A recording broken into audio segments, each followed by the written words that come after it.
But yeah, so I guess we'll just jump into it. So I'm Sean. I own the studio Warrior Bridge in New York City. That's where we are right now. I happen to live above the studio. So even though we're on lockdown, luckily Emily and I, we have a pretty fun playground right now. Yeah, so this was originally going to be a workshop in person at the studio, but you know, all that stuff happened. So now we're here. And I think this is super exciting. I think I'm gonna probably get to talk to way more people via this format. And a lot of you guys now have a lot of time to train this sort of thing. And the one-arm handstand is definitely, it takes a lot of commitment. Sometimes you have to get almost like borderline obsessed with it. But yeah, a lot of what I want to talk about today is just kind of what the process of training one-arm handstands looks like. What are the like realistic expectations? What are the different drills? But yeah, feel free to like ask questions as they come up. I'll first just tell you a little bit about like my background with handstands and with the one-arm handstand, and I'll try to give you like a fairly honest assessment of like where I'm currently at with the skill. So it's not I haven't been doing it for a super long time. I started training handstands or like balancing a static handstand back in like 2012 probably. I like started trying it as a kid originally because I was trying to like walk on my hands.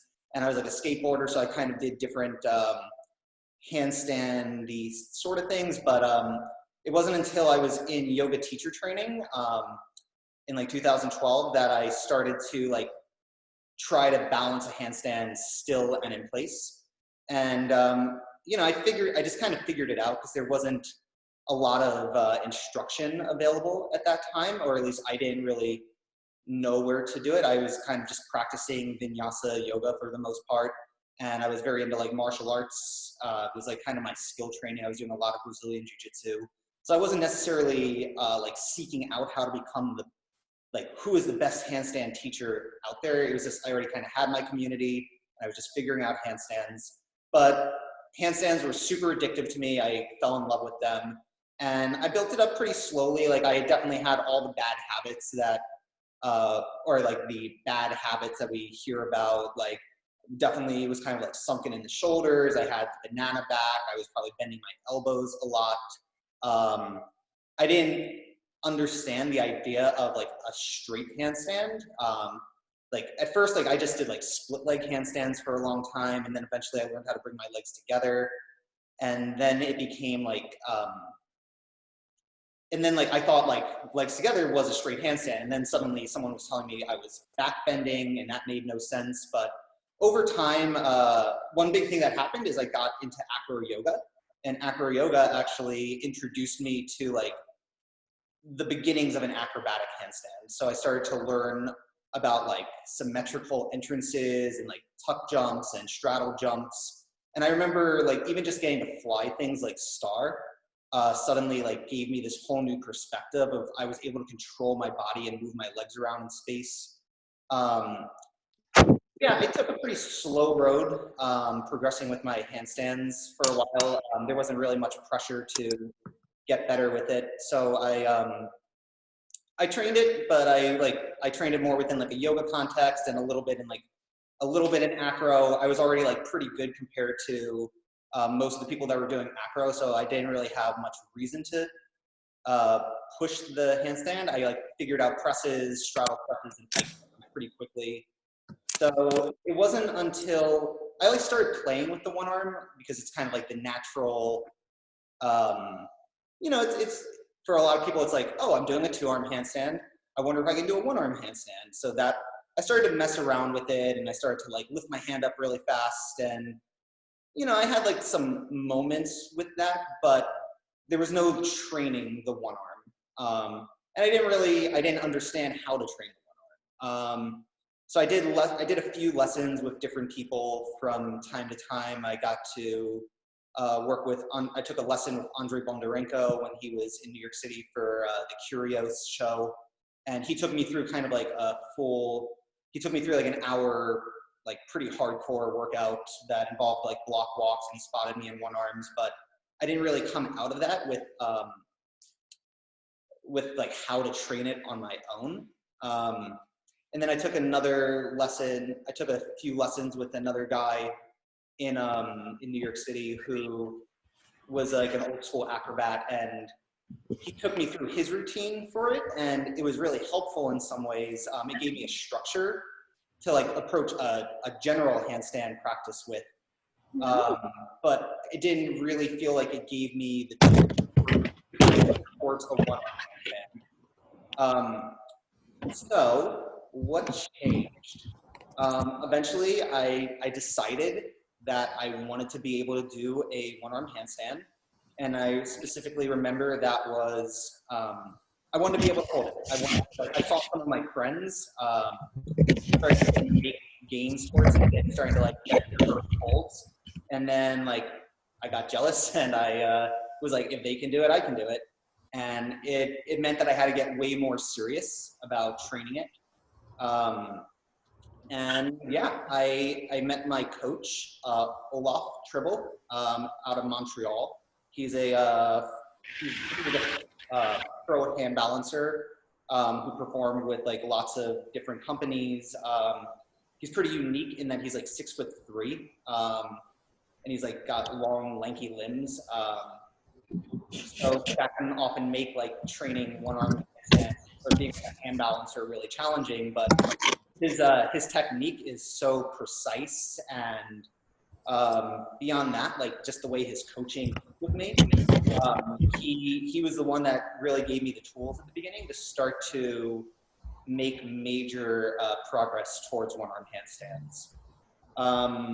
And then, so that was back in November 2017 that I started doing that, and I moved into an almost daily handstand practice at that point. So that was, yeah, so I actually started training handstands like in a real structured way for the first time in November 2017.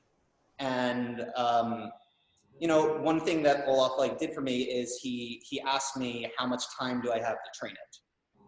And I was in a position that, because I have my own studio and I have a fairly flexible schedule, I was able to make training one arms a priority for a while, and still do. And he told me like I should be practicing it 5 to 6 times a week for probably like 2 to 3 hours a day. And, you know, I've heard that sort of timeline and like consistency given by a bunch of different people, and in my experience, that's pretty true. So I went from not being able to, I could barely come up into like the fingertip prep position. Like I could get into it with a lot of weight in my hand, and then I would fall out of it pretty quickly. And that's where I was in November 2017. And then it's hard to say exactly when. You can look on my Instagram and just kind of like, if you really want to like see the full progress from like me setting my decree that I'm going to have the one arm. I made the announcement that I was going to have it by, I guess it was like my 29th birthday or something. So like I made the commitment in November, and then it took me until May to, well, by the time that May came around, I didn't have a one-arm handstand, but I had made like really crazy progress, more than I had ever done in like my previous 5 or 6 years of training it. So that got me super inspired, and I kept chugging along. And then probably about like 3 months later from that, I was getting my first 3 to 5 second holds. And then over the past year, I've kept training it, and I've been able to increase it pretty substantially. I'm at the point, on a good day, I can do 10 seconds on the floor on both arms without having to try it that much. One thing that we'll talk about in a little bit later is the role that blocks and canes can play in the one-arm training. So like the short of it is blocks and canes are easier to do one arms on. They give you something to grab onto, which is hugely important, because otherwise it makes it just so that you have to be way more precise in where you position yourself. So like, even if you don't feel comfortable on blocks right now, you should start doing your regular handstands on the blocks and just get more and more comfortable, because beyond like the different drills that you can do with the blocks, holding a one arm on them is just far easier. So I can sometimes get 10 seconds on the floor in my one arm on both sides. On the blocks, I can way more consistently get 15 to 20 seconds.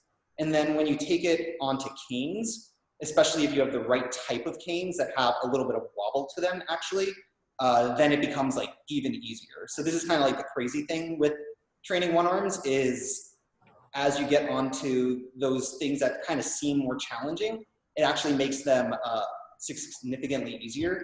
So like I'm at like 10 seconds-ish on the floor, sometimes a little bit more. Like blocks, I jump up another layer on top of that. And then when it comes to canes, I can now hold over 30 seconds with pretty consistently on the canes on both arms, and I can do a variety of different positions and shape changes. So yeah, those are something to definitely look towards. So no one has put anything in the chat. I'd love to hear what people are looking to get out of the session, or if anyone wants to just like yell it out, that's also fine with me.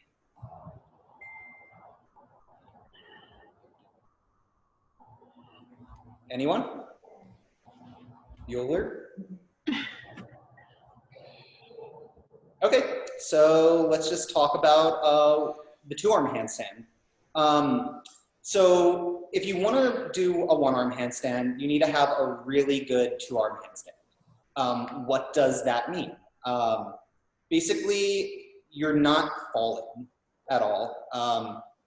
So like, when I say you're not falling at all, you can be in a two-arm handstand and balancing it, but you're in the process of falling. Like you're correcting, like you're falling to the, let's see if I can, you're falling to the front of your hand and you're having to grip with the fingertips, or you're falling to the back of the hand and you're like kind of lifting the front of the hand, pull the elbow back forward.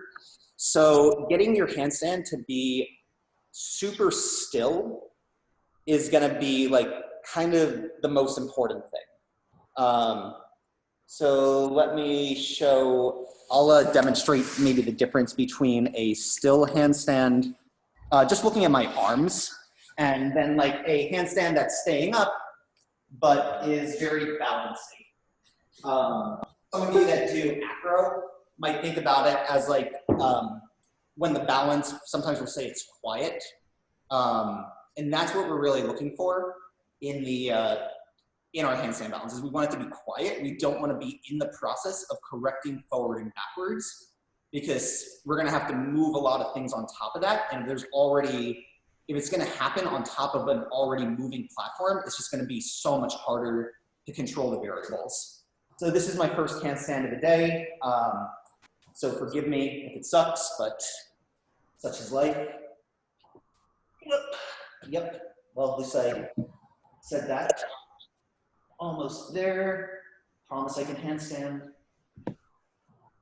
Okay, now that the nerves are kind of settling down. So I'm still kind of in a little bit of a balancing position. I'm gonna try to get really tall through my shoulders. And I'm gonna try to make it so that the frequency of corrections in my hands becomes smaller. Yeah, so I'm still a little bit sunken in, but it's hard at the beginning to get the full push out. But the more I can push out tall and stop my body from moving, the more I'm setting myself up for the potential to eventually be able to do a one-arm. Yeah, hopefully that looked like what I was intending on it looking like. Sean? Just so you know, we can't see much more than above your shoulders. Oh yeah, I didn't really care about that so much. I actually wanted you to see my my hands. Yeah, yeah. Yeah. Yeah. For other stuff, I'll definitely show more of my body, but that's just specifically the balance. So what contributes to being, well, let me just read a few of these questions real quick because people did chime in.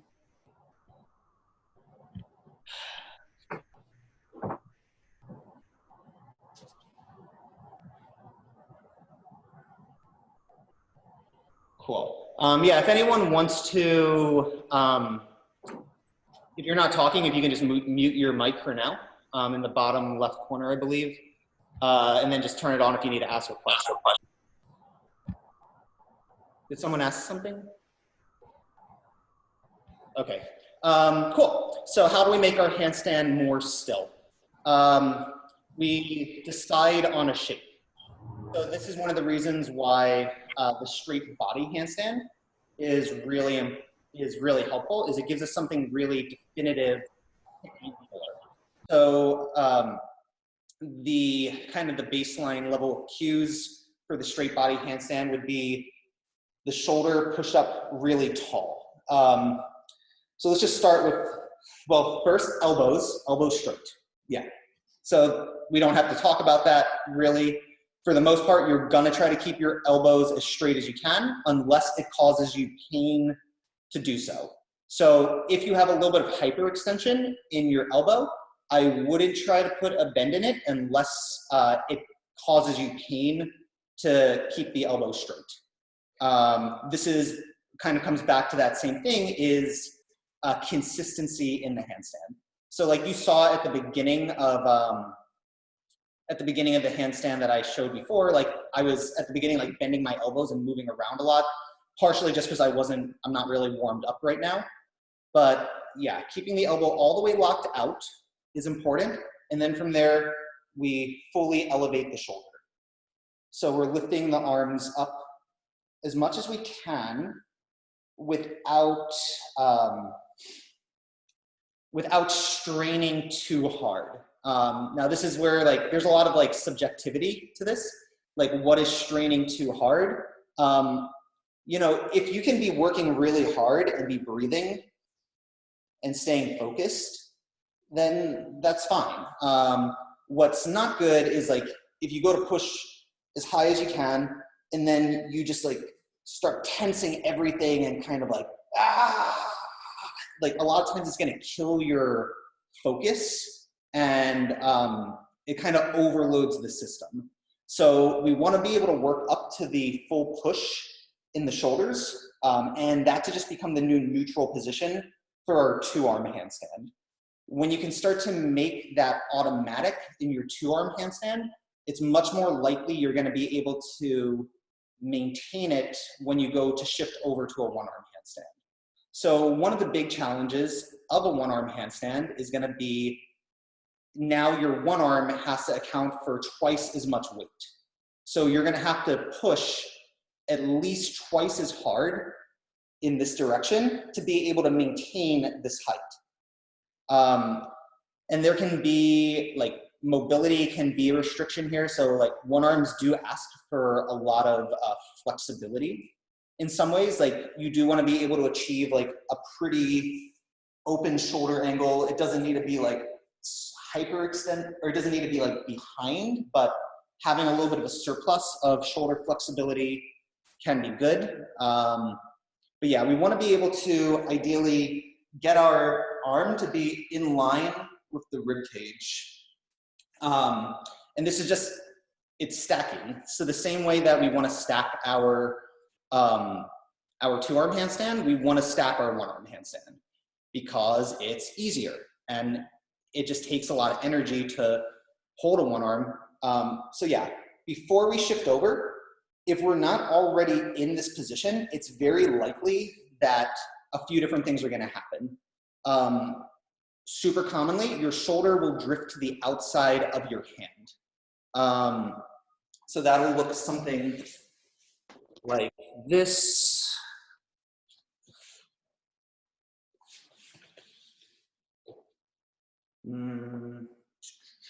Well, the shoulder drifting to the outside of the hand would be this. Like it doesn't need to be that dramatic. It's usually going to be kind of paired with a little bit of like a micro bend or like a worrisome elbow. But when you see like a balanced one arm, it's going to be usually this position with your shoulder right about over your thumb. Yeah. So like as you go to your one arm, a lot of times people are going to think, oh, shift sideways. And then the shoulder comes outside of this box of the hand. And that needs to be corrected for. So the shoulder stays to the inside while you maintain the push. So if you sink down in the shoulder, it's way more likely that the elbow is going to bend and the shoulder is going to drift to the outside. So we want to have that full push out feeling. So let's see if I can, second handstand of the day with little warm up. Okay, so let's say I get to my full pushed out handstand. If I go to shift over, ideally I can keep that very still.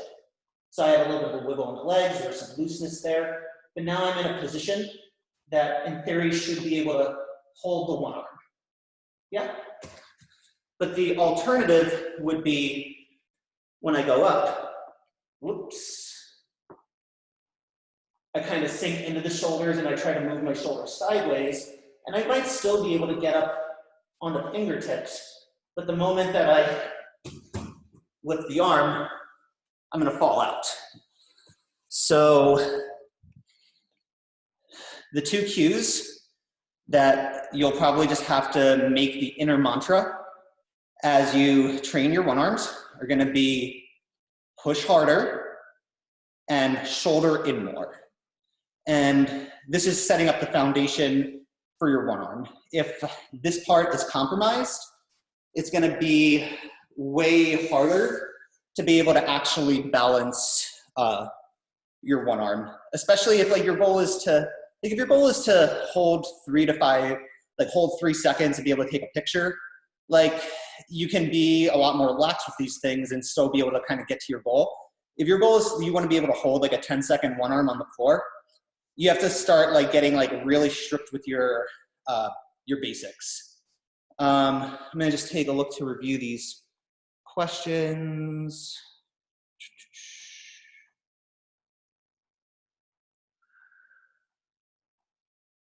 Okay, so the question was, do you have issues with super sore and tight traps when you're extended shoulders all the time? So like from pushing up all the time. It's definitely possible. You know, anytime you start doing something that's like, you make a big ramp up in intensity or frequency, it's very normal that you are going to start to feel more sore. It's something that you partially have to just deal with. You know, there are other ways to do one arms besides being, like, not everyone pushes out maximally. But I would say pushing out maximally is going to be the most efficient technique. Like if you look at like B-boys, they'll like balance one arms with like a big bend in the elbow and kind of like a sunken down shoulder. But like those guys, a lot of times they're only going to have it on one side. They're not going to, a lot of them don't hold it for super long. Some of them do super amazing things, like don't get me wrong. But if we're like thinking about like a hand balancer handstand, it's usually going to be like a good bit of push, trying to get this to be as consistent as possible. And you know, if you get sore from it, I think the prehab exercises are really big for helping with that. So rotator cuff strengthening, working your internal and external rotations and other banded exercises. Those are really good for just preparing your shoulders for the stress. And when the smaller stabilizer muscles of the rotator cuff, when they are like prepared and have learned to engage properly, a lot of times that can make some of the other things, the other parts of your shoulder and your elbows and your wrists, they'll actually feel a lot better just because those parts don't have to make up for your weak rotator cuff. So I do rotator cuff strengthening before every session. If anyone wants to do handstands while I talk, I'm also totally not offended. Where are we at?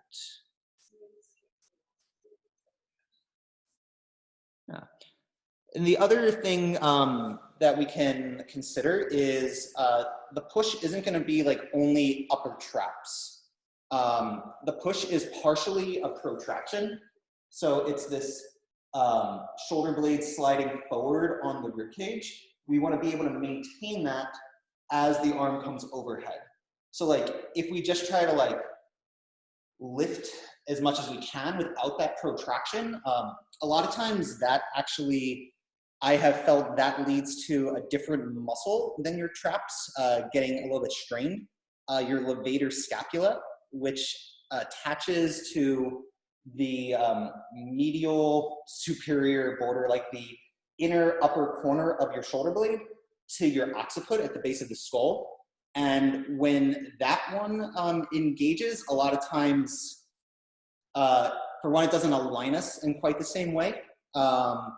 But yeah, keeping the push forward as you come up is one way that we can take a little bit of the burden off the traps, because that recruits your serratus, which is the muscle that protracts the shoulder blade, specifically when the arm goes like above the height of the shoulder. So yeah, working that. Excuse me for a moment as I gather my thoughts. Yeah. So yeah, serratus strengthening is going to be super key. Oh yeah, why is, so this is a little bit like of an anatomy concept, kind of going back to why pushing through the shoulders is important and why it's important to push in this protraction and elevation sort of way. What we actually, it's not, the shoulder blade doesn't move in like up, it can move up, down, and sideways and like together, but these movements actually combine when we think about doing something like a handstand. So what we're looking for is, as you protract and elevate, you're actually upwardly rotating your scapula. So if you could imagine, like the ball and socket part of my right scapula is here. When I go to bring my arm overhead, if my shoulder is sunken down, the ball and socket joint kind of runs into the acromion, which is kind of the top border of your shoulder socket.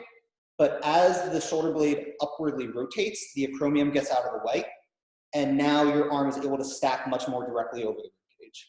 So yeah, this is, I know it sounds like really repetitive, but like the more you can just kind of get it in your mind that like you're not pushing hard enough now and you're gonna have to start pushing harder, and just keep reminding yourself that. You know, it's gonna be interesting because it'll change, this idea of pushing harder will evolve the longer you practice.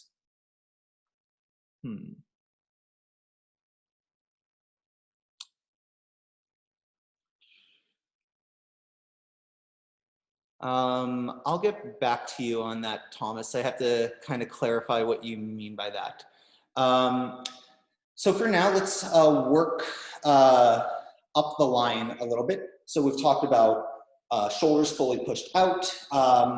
When we think about the torso,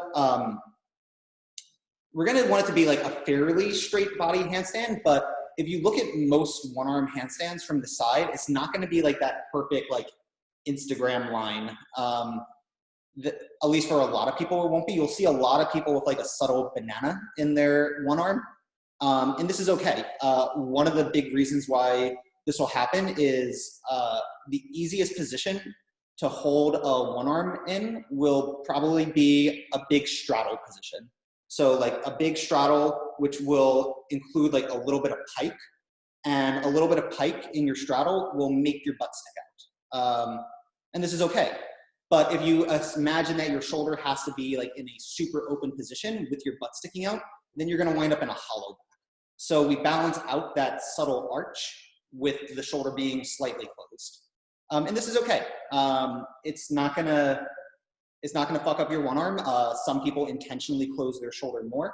But the more we can keep the shoulder pretty open, and the more your middle split flexibility allows you to be in a flat middle split, then you will have to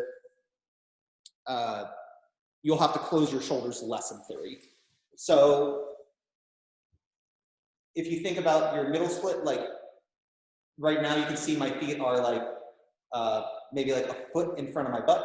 So that's gonna have to be accommodated through the shoulder angle. So my one arm would probably be something like this. The more I can get my straddle to be open, the more I'm making my one arm easier to balance. So the straddle is going to be developing your straddle flexibility and your middle split flexibility, as well as like all of your leg flexibility is going to be really one of the big parts of the practice. Like if you have like perfect flexibility, one arms will come way easier. No one's going to be, most of us aren't going to be perfect. So there's going to be some balance between like you've been doing it long enough, you've worked on your flexibility long enough, you've worked on your general conditioning long enough, and you have the right knowledge, and a combination of all those things will kind of lead you to the point, if you put in enough practice, that you will be able to do your one arm. So let's talk about just the different positions for one arm for a moment. We have the big straddle. That's generally going to be the easiest. It will fall the slowest. So you have the most potential to be able to make corrections in your one arm handstand. The corrections in the one arm handstand are going to be coming largely from the hand, ideally. So it's going to be like the thumb pushes down, the pinky pushes down, like different fingers are balancing you in different directions. And the same way that I wanted to make my two arm handstand super still, I want my one arm to be super still. So the more I can lock my shoulder into this position and not have like movement side to side, the more stable the handstand will be. And yeah, that's what we're looking for. We're looking to stay, is I think what most people's goal in the one arm is to be able to like try to do a one arm handstand and then actually stay in a one arm handstand. So yeah, straddle will be the thing that gets you there quickest. Should you train other positions? Yeah, you should train other positions, but you'll probably have to train them in a different sort of way. Like, it's not going to necessarily be your go for the glory moments in like your V position and your legs together. So yeah, let's just look at those for a moment.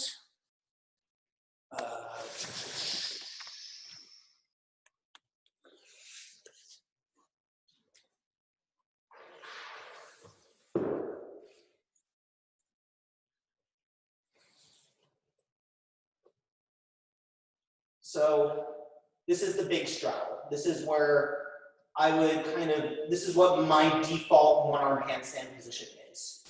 And then I also have the V, which is like a small, more open straddle. And then we have the legs together position. So for the straddle, it's a much bigger movement to shift over. As I go to do the V, you'll see that it's now more subtle. But you can also see my balancing becomes a little bit more active because it's harder. And then the legs together is going to be the smallest, smallest of the tilts.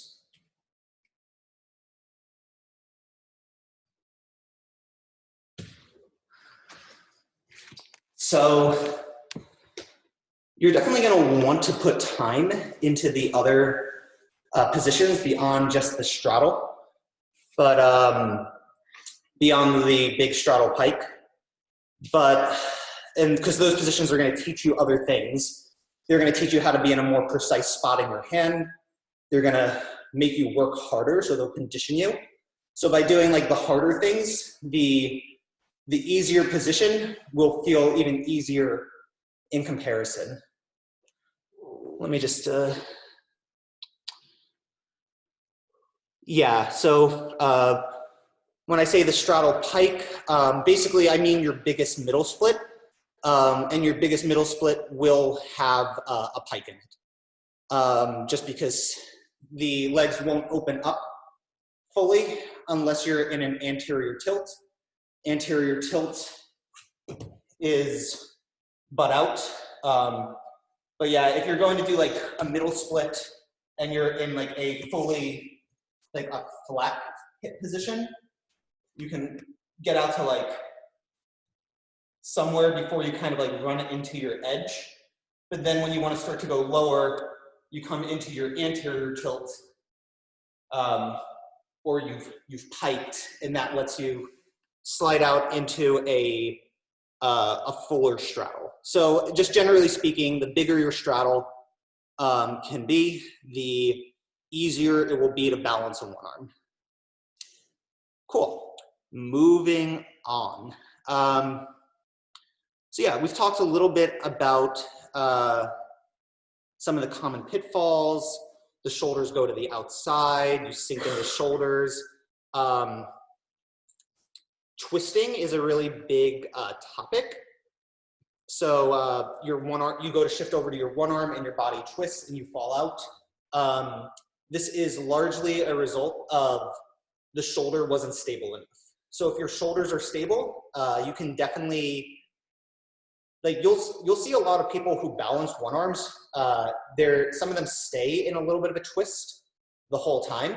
Like Miguel Santana, Miguel on hands, I think, Miguel hand balance. I did a workshop with him once here in the studio, and he was demonstrating that there was like a very, it was like, you could definitely see it, but it was a little bit subtle. There was like a twist. There was a twist with like, say it's a left arm, one arm, the right hip and the right shoulder was slightly forward of that. And he referred to that as like a wrapping of the shoulder, like a external rotation, kind of like scapula wrapping around, protraction movement. He didn't use those words particularly, but that was kind of how I interpreted it. But yeah, so twisting in the one arm is gonna usually come because the shoulder wasn't stable enough. So like, this is like kind of the annoying thing with one arms, is you have to just keep coming back to the foundation of it, which is gonna be where your hands are, or where your shoulders are in what position. So like where they are in relationship to being over your hands. Like if you notice that your shoulder's falling to the back, that's gonna lead to this sort of situation where there's a little bit of a gap underneath the front of your hand, and then your shoulders falling behind.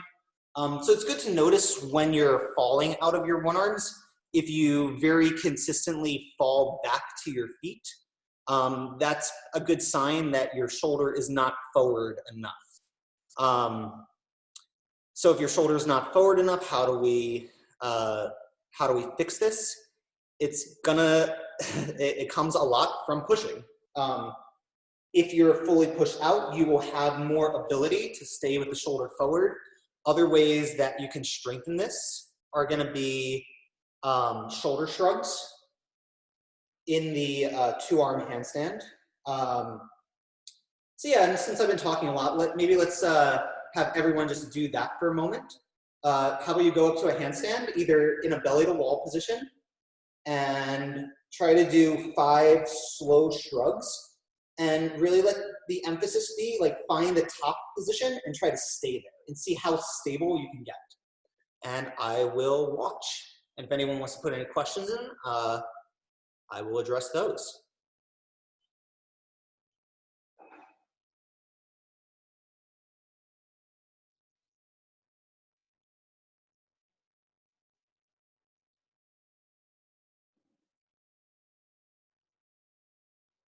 Nice.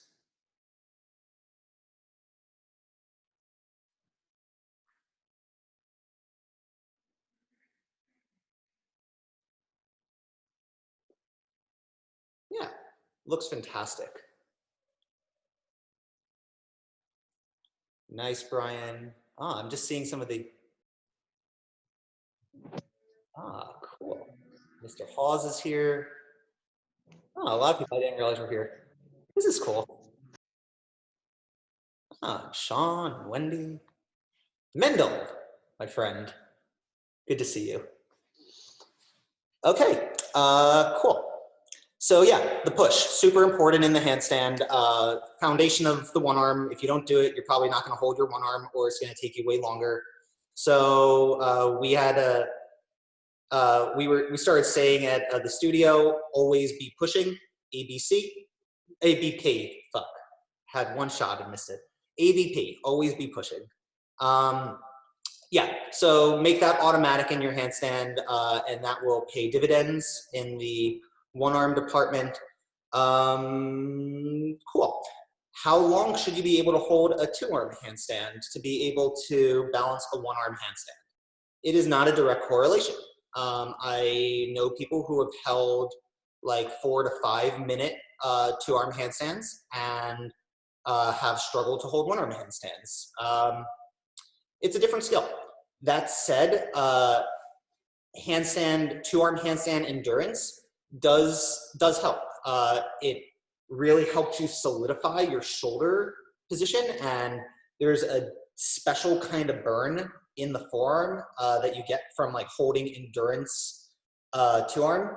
So it's not a hard, fast rule, but like you should probably be working towards a 2-minute freestanding handstand. If you don't, it's okay. I'd say if like you're not holding a minute in a handstand, that's going to probably be very challenging.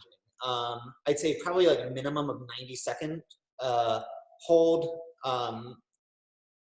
in a shape that you would want to be able to balance the one arm in. So if you're like doing a minute and a half, but you're in like a contortion handstand, or if you're in like a double stag, I wouldn't expect to be able to go to a straddle and do a one arm. So I would say try to do your endurance in your two-arm handstand. I definitely much prefer to do it freestanding. I think a lot of what you learn in the endurance is the mindset of staying and how to kind of quiet the mind and focus on like just doing your handstand and nothing else. So if you're newer to it, I would definitely like improving your two-arm handstand endurance is going to be really big. So I would highly recommend like that being a part of the practice. Some people do it at the beginning. Some people do it at the end. I'd say if you're doing it towards both can work. It's good to just try out which one works for you. I know a lot of people have done this like 6 1-minute hold thing. Like that comes out of San Diego, and I know that's been super effective for some people. That didn't really work super well for me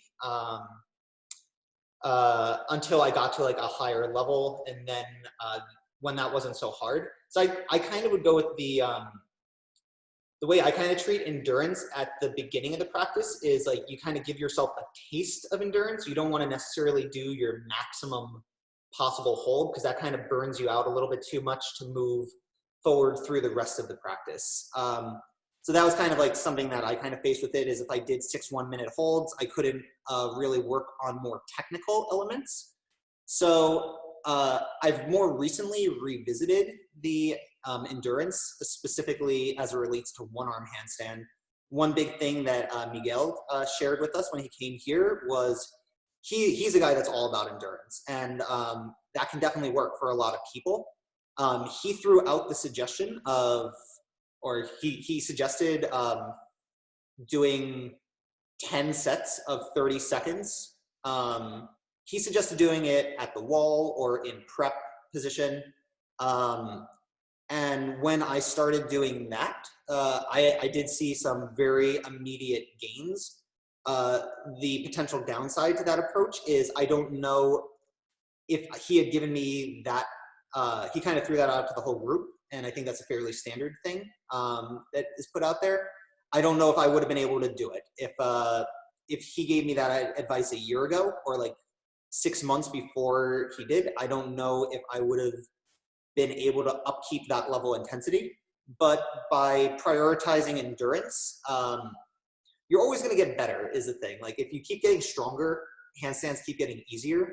So yeah, if you're at the point that you can do like 30-second holds in prep, that can be really good.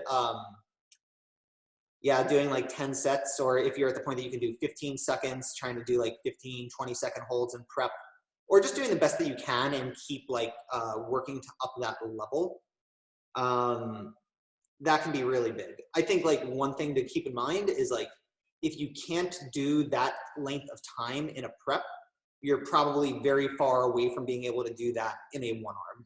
So like if you can hold a 1-minute prep, there's a really good chance you can hold a 5-second one arm. Yeah, it's just kind of, the prep is a way of taking the weight out of the hand. So I think that we're going to transition to a little bit of talk about some of the progressions towards one arm now. So if everyone wants to just take a moment to do another minute of handstand of any variety, trying to get really tall in the shoulders. If you want to move your legs around, being able to move your legs around in a handstand is a really good skill. You should be able to do that before you can do a one arm. Okay, go ahead, do a handstand. Handstand, handstand, handstand.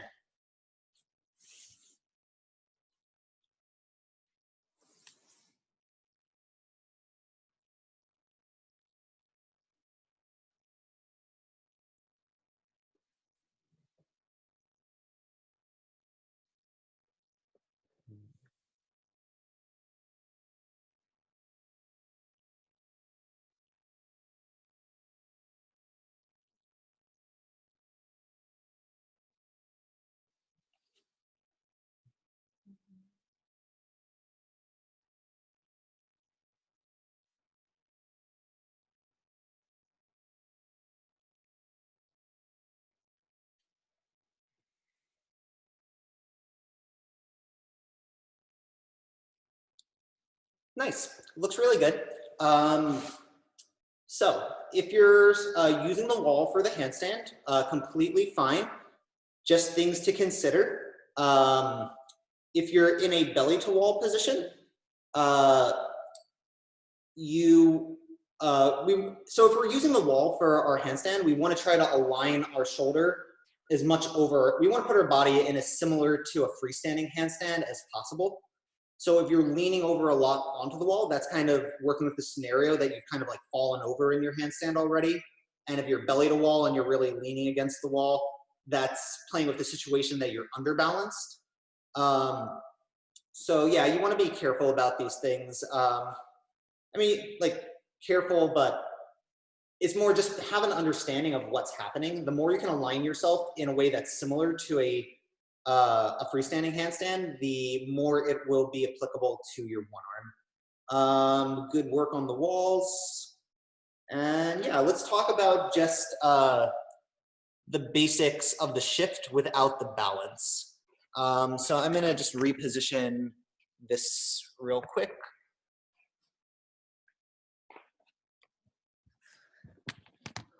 Okay, so I'm gonna use Emily here. Do you want to set up over at the wall? So I'd suggest doing this in a belly to wall position. If you can, we can also look at what the back to wall would look like.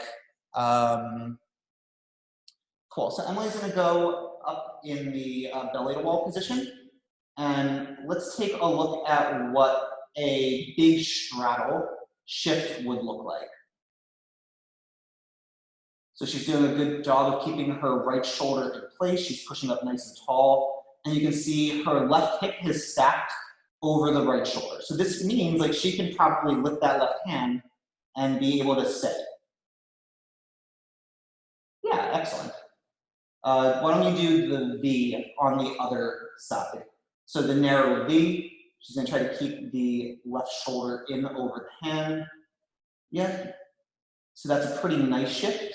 I don't know how, you can see there's a little bit of a fall to the inside, so she could try to tilt the legs a little bit over.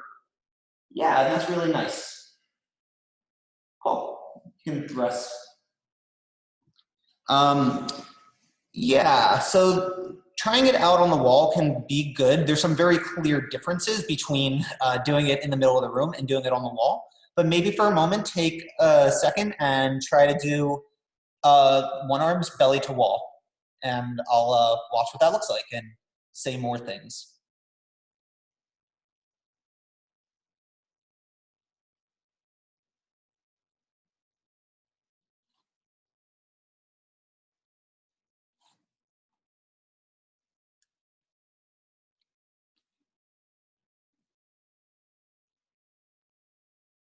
Nice.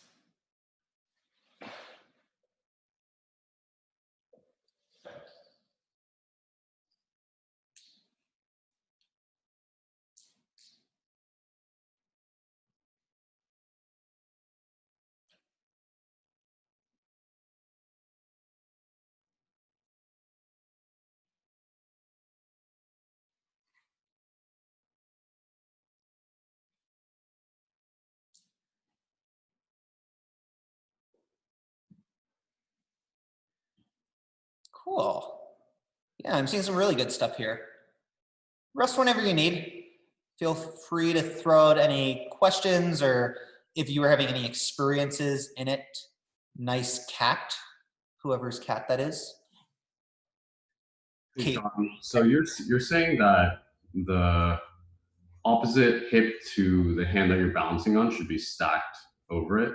That's like how much you should be tilting, basically. Yeah, for the most part.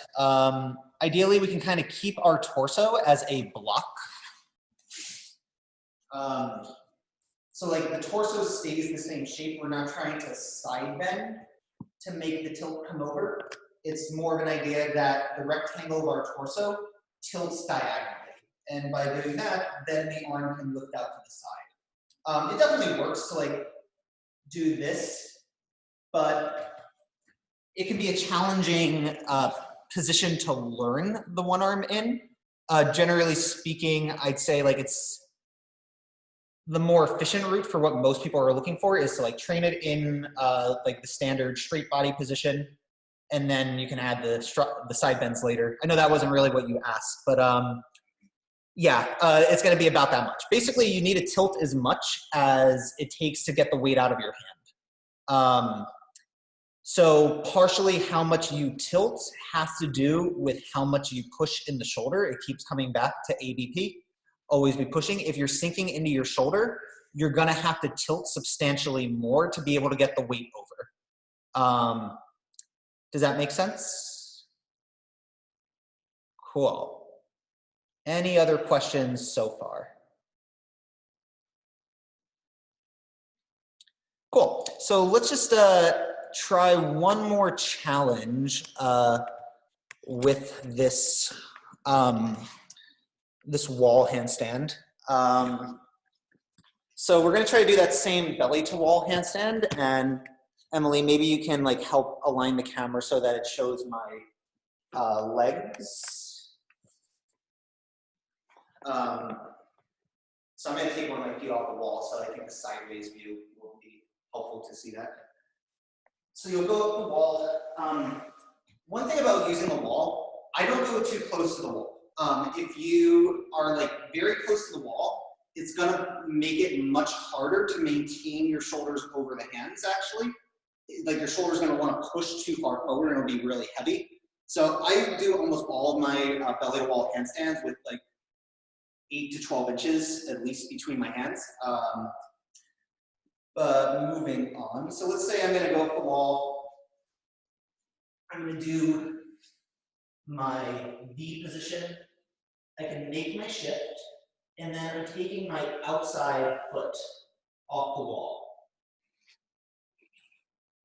And now I have to start to work in a level of counter rotation that I didn't have to do before. So I can do my standard shift. I'm trying to keep my body in the alignment that I've been talking about, and then the outside leg lifts off the wall.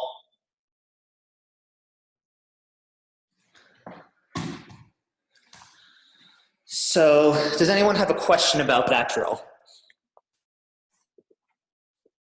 Try it.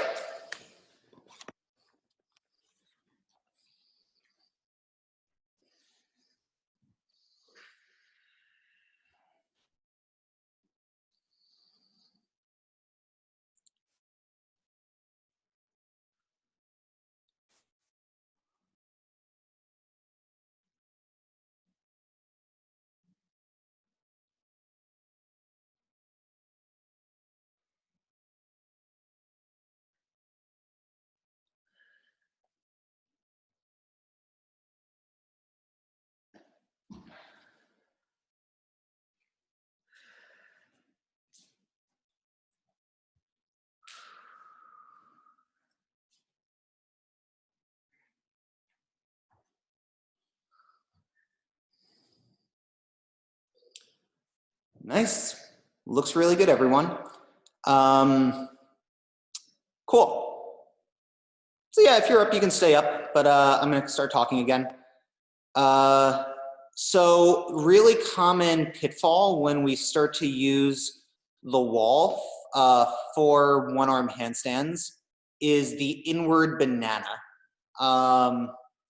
So this is the falling back to the inside.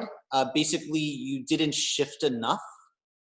Well, there's two things that could happen. Your shoulder could have gone to the outside of the hand. The shoulder drifts to the outside, and then your body side bends back to the inside to stop yourself from falling out, which is just kind of like a compromised position to start your one arm from. Or you didn't tilt the legs enough. So like your shoulder may have been in the right position, but you just didn't tilt further enough, whether it's in like your narrow V position, you kind of like stay just a little bit with the outside leg too vertical, you didn't quite get over enough. Or if you're in your like bigger, more middle split straddle, you just may have only tilted a tiny bit, and then like you go to lift the arm and you fall like back to the inside. So the wall will just kind of tell you that. So maybe let's just try that one more time and try to resist the inward banana. Begin.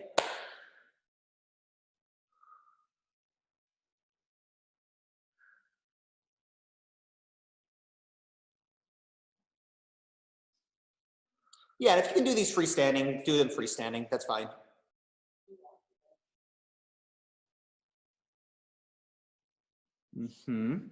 Yeah.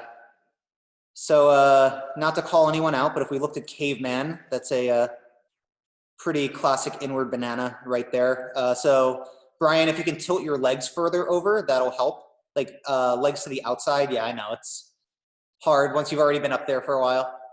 Is that Brian? That's caveman? Cool. Thought so. Nice, Sean. Yes.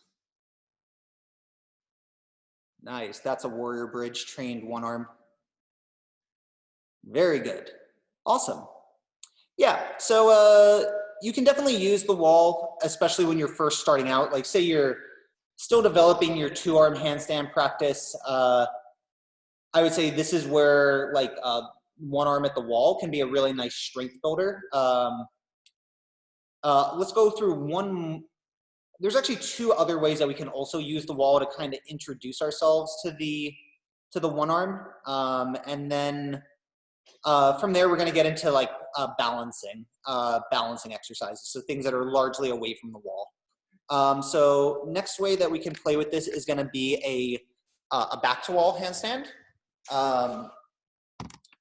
So yeah, you can help me if you need.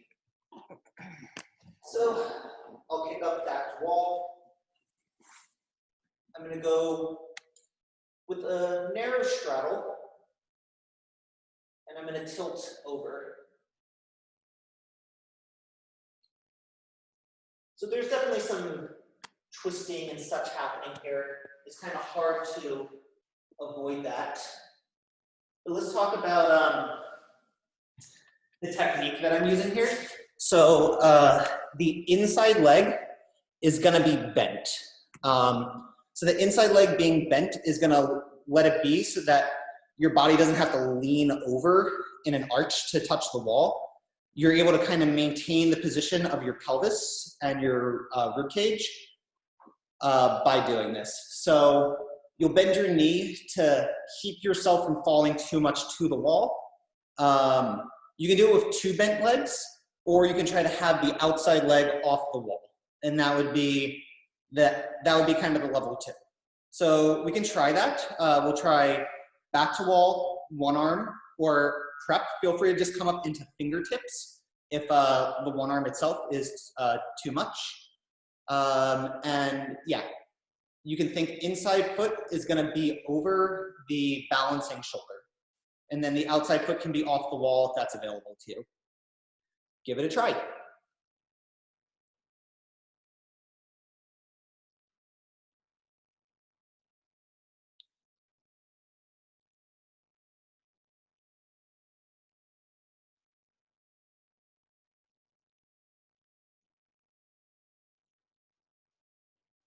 Really nice, Andreas.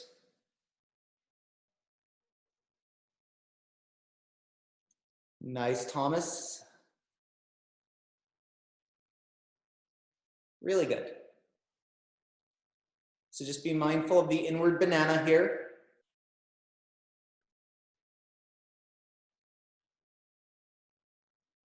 Yeah, more tilt, Thomas. More tilt.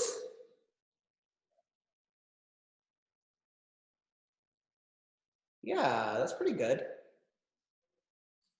Nice. Kick your roommate. Good. Yes, the inward banana. Someone missed that.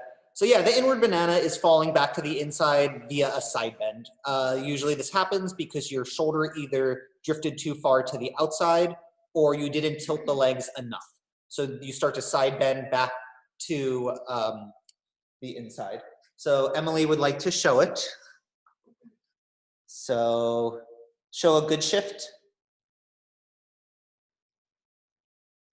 Yep, so that's a pretty solid shift. You can see it's a pretty straight line up through her right leg, through her left hand, and then on the other side, show the inward banana.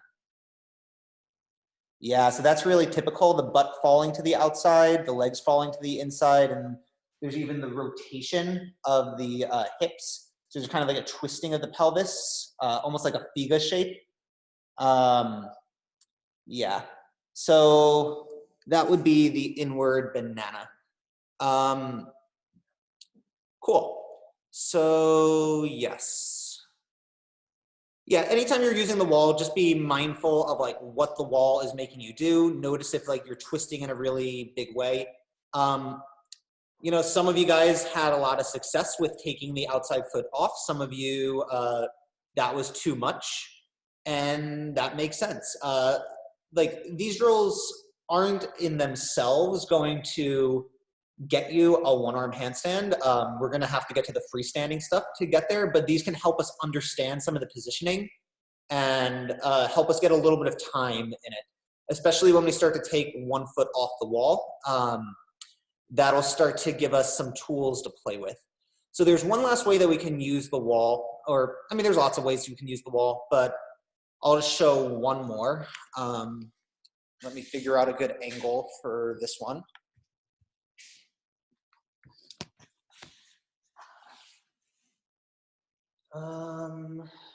Hey, Emily, do you want to help me in case this doesn't work? So for this last way to use the wall, we're going to go sideways to the wall. So you can play with the different distances. I'm going to try to keep my legs in a fairly wide straddle as I do this, so I need to give myself a little bit of space away from the wall. But I'm going to kick up to my two-arm handstand.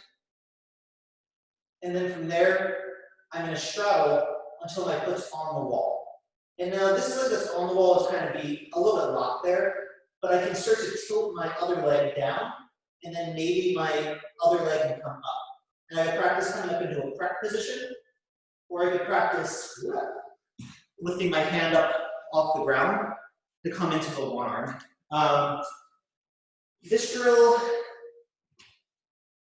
teaches us a little bit about twisting in the one arm and starting to feel when the position is solid. And then in theory, you have a little bit of potential to move your body here and start to feel what that does to it, or getting lighter and lighter on the wall.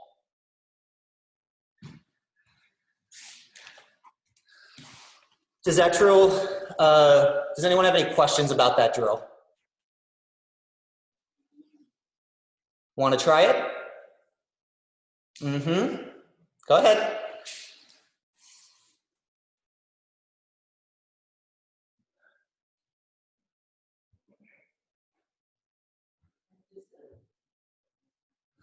So you don't want to be too far away from the wall, or you might not be able to tilt your outside leg down enough. So Andreas, you might come a little bit closer to the wall, and that might help. So the top leg that's on the wall will be less of a full straddle. It'll be a little bit more like the V.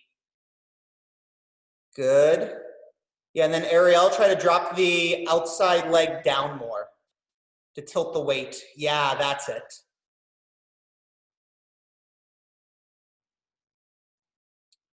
Does your top leg like slide up or get lighter? It's hard to shift and keep contact on the wall. It goes higher up the wall. It does get, yeah, the more you tilt, it will get lighter, but my foot goes from like maybe being here on the wall to being higher up. I'll show it again and you'll see what happens if I'm too far away from the wall. So if I am, can everyone still see me? Just nod so I can. Cool. So let's say I'm like here. Let's say I'm like this far away from the wall. Yeah, I'm like barely, yeah, so this is a really good example. Like I'm barely able to touch the wall. Like I can't get my weight over while my foot's still touching the wall. So I have to go close enough, whoops, that my foot is actually like higher than my outside leg. Whoopsie. And that's going to set me up so that I can find the tilt. Does that help at all? Cool.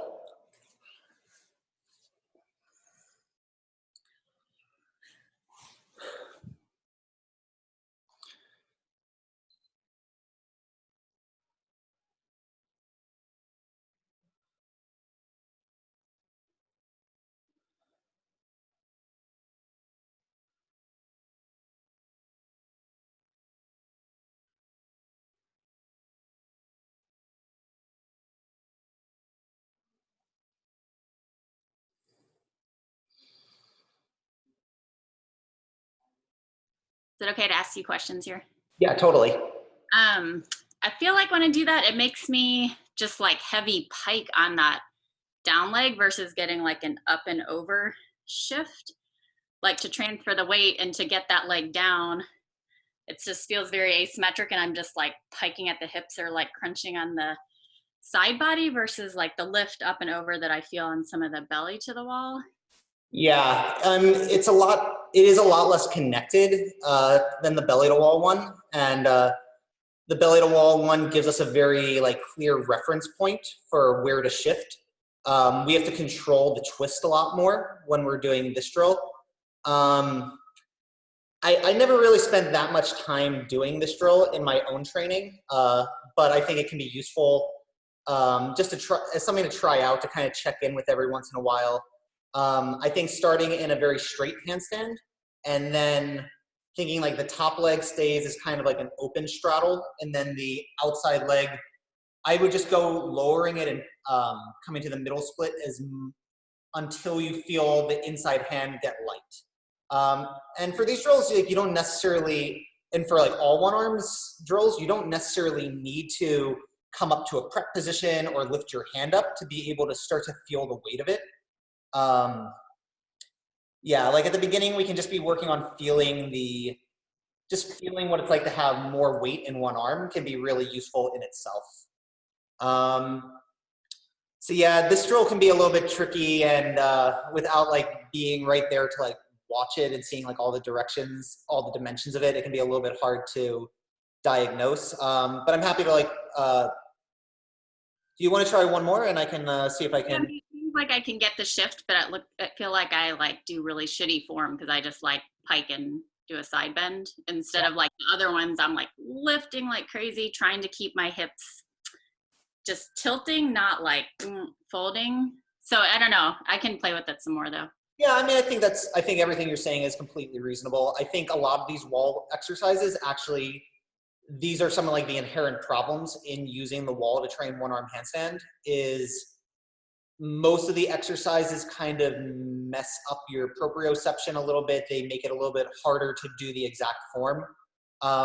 So I would like use them, you could play around with it and see if it gets better. I know sometimes like the twist part, like you said, so maybe it's just like, it works a specific aspect of it, which I'm cool with. So thank you. Totally. Cool. Okay, so let's, at this point, I think we're gonna move into what are the two arm handstand. Well, 2-arm handstand drills, but they're 1-arm handstand drills. So let's just take a look at walking in place. This is another exercise that is an excellent warm-up for a 1-arm practice, and it's going to help us with a really important concept. So let's start even with a more basic version of this. We're going to work with just shifting your shoulders side to side. This is not how a 1-arm is done. This exercise is going to be to feel what it's like to isolate lateral movement. So basically, we want to be able to move side to side without having to really think about forward and backward movement. So I'll just show this one. It's fairly simple. I think most of you will have a pretty good handle on it. You'll come up to a handstand. You can start practicing these in straddles if that feels okay. And then shoulders go to the side, shoulders go to the side. And you can do this in any leg position. If you're more experienced, you can change leg positions as you do this. And like I said, this isn't how you will, this isn't how you do a 1-arm handstand. Your shoulders don't want to move side to side like this, but we want to be able to control side to side movement. So if everyone just wants to take a moment to try that out, you don't need to spend too much energy on it, but give it about a minute to play.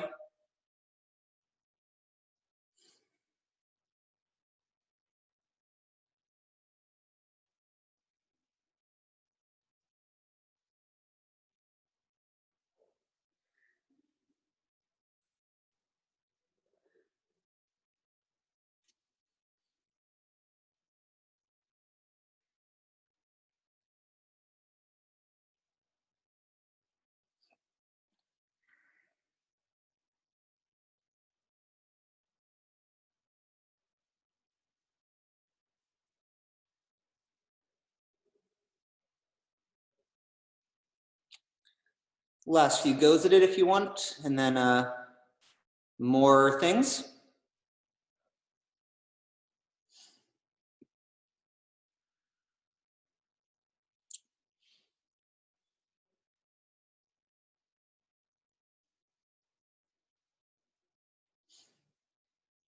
Really good. So cool story. Well, it's not really a story. Being weaker often leads to better form. And I'm sure a lot of you guys have heard this. I think it was Lux that said technique is for the weak. Yeah. And you know, I see some people when they went to do this drill, they actually just did a more standard 1-arm shift. And I think it was probably because like their shoulder couldn't handle being outside of the hand. So being like shoulder outside of the hand is gonna be harder. From a weight perspective, being stacked will be more stable.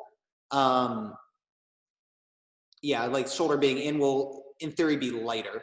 But it puts the weight into one arm, so then the balance gets harder. So there's like how heavy it is, but then there's also how difficult it is to balance. But that was really good. Again, this is a drill that doesn't need to be like once you're more experienced and like you're kind of working into the more like direct 1-arm progressions, some of these things don't really need to be played with that much. And this next one is something, this is a really good one. Chris Gotti is a really big, he's talked about this being a really big part of his handstand warm-up. I've also seen like Andre Mararu like show this one, and it's basically just going to be walking in place, and you can basically try to make each step a little 1-arm handstand, like not necessarily lifting the arm, but each time you shift over, you start to feel the weight in one arm. So you find the position, and then shoulder over hand, a little lift. At the beginning, it can be just this little tilt from the legs, little tilt from the legs, little tilt from the legs, little tilt from the legs. And then you start to maybe come up to a little bit of a prep position. Being mindful that the shoulder doesn't come to the outside and the elbow doesn't bend. Or if it's feeling more consistent, whoop, whoa, you can start to take little steps.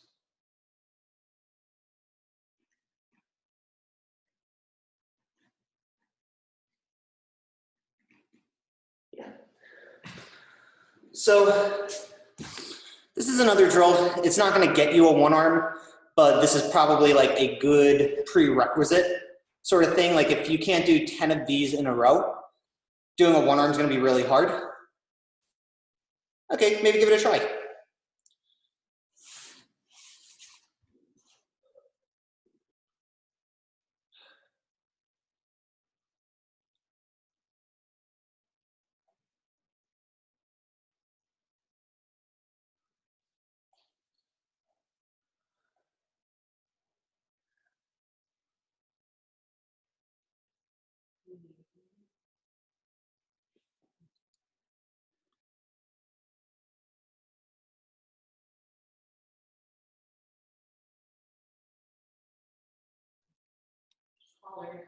Sounds good.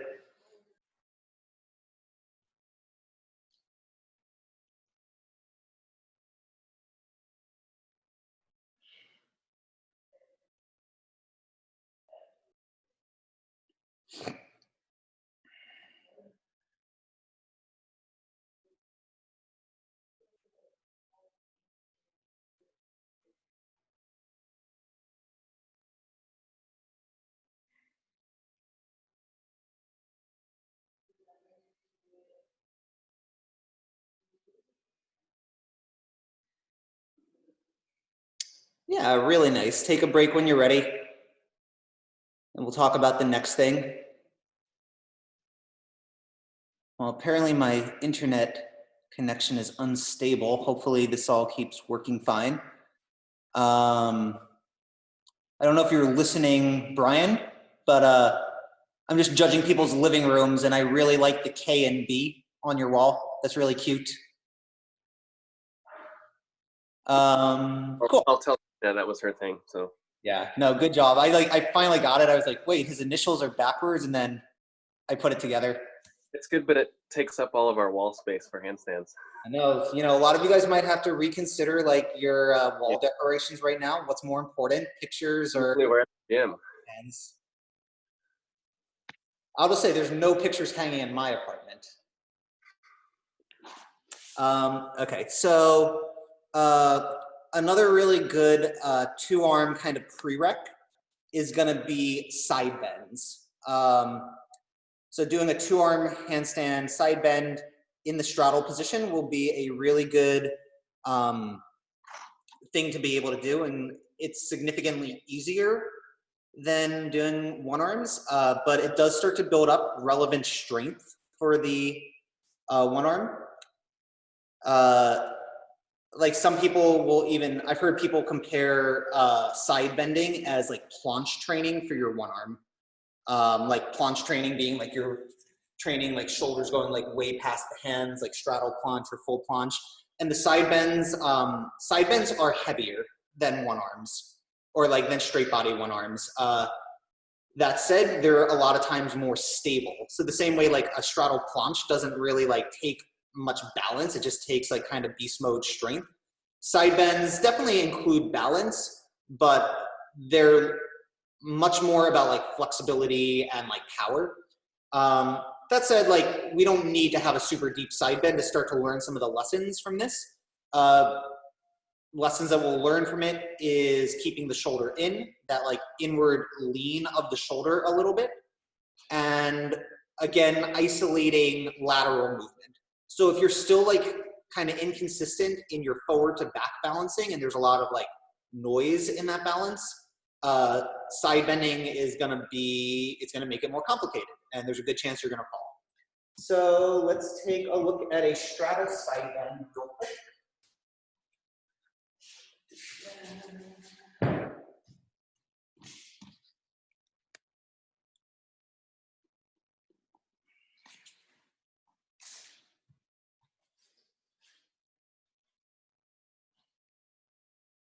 So you're here, you straighten the knees, you point the toes, and then you're going to basically try to fold at your side without the shoulder coming to the outside. So the shoulder leans to the inside. You try to tilt from as high up or as low in your back, so as close to the hips as you can. And the straddle will be the,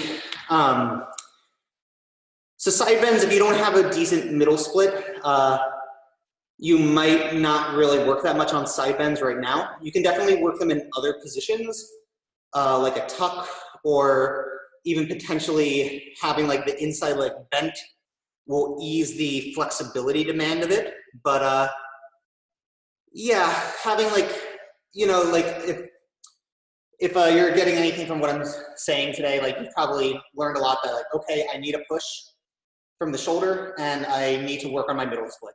And these are really like some of the biggest things in it. Real quick, let's just take a round to try out a side bend. You can also do these in a belly to wall position if you have the space on your wall. Yeah, back to wall is okay too. Belly to wall is better, but you're not really using it. Okay, go ahead. I'll watch.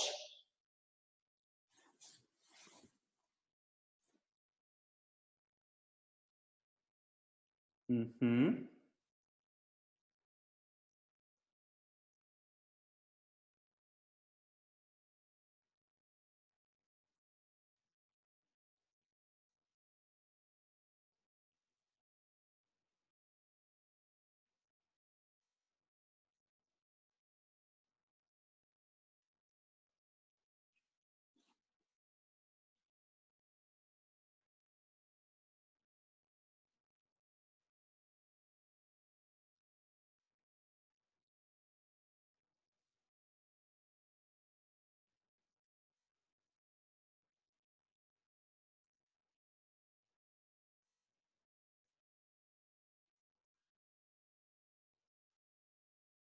Cool. Looks good. So yeah, I definitely would suggest working side bends into your routine.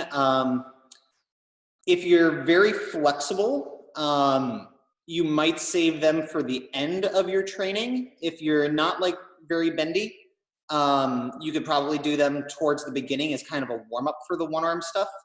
Like I never had an issue with doing them before I did my one arm stuff. They felt like a good warm up, and like it didn't seem like it was like making me too Gumby afterwards. But I do have friends that are much more flexible and bendy that they can't combine like a regular, like at least when they were first learning one arms, they couldn't do side bends and then do one arms. It would like mess it up for them. But a lot of it's going to be individual. You'll have to figure out what works for you. One quick thought about the side bend is we want it to happen from as close to the hips as possible. So like a lot of us might be thinking of like nice like yoga lengthening up and over sort of side bend, and that's really not what this is. Like in this side bend, we actually want it to be like as much of like a flat body folding against our legs. So it's like side bend, but it's side bending from the lowest point. Nice. I just want to watch everyone do that once. Go ahead. Yeah, just like that one.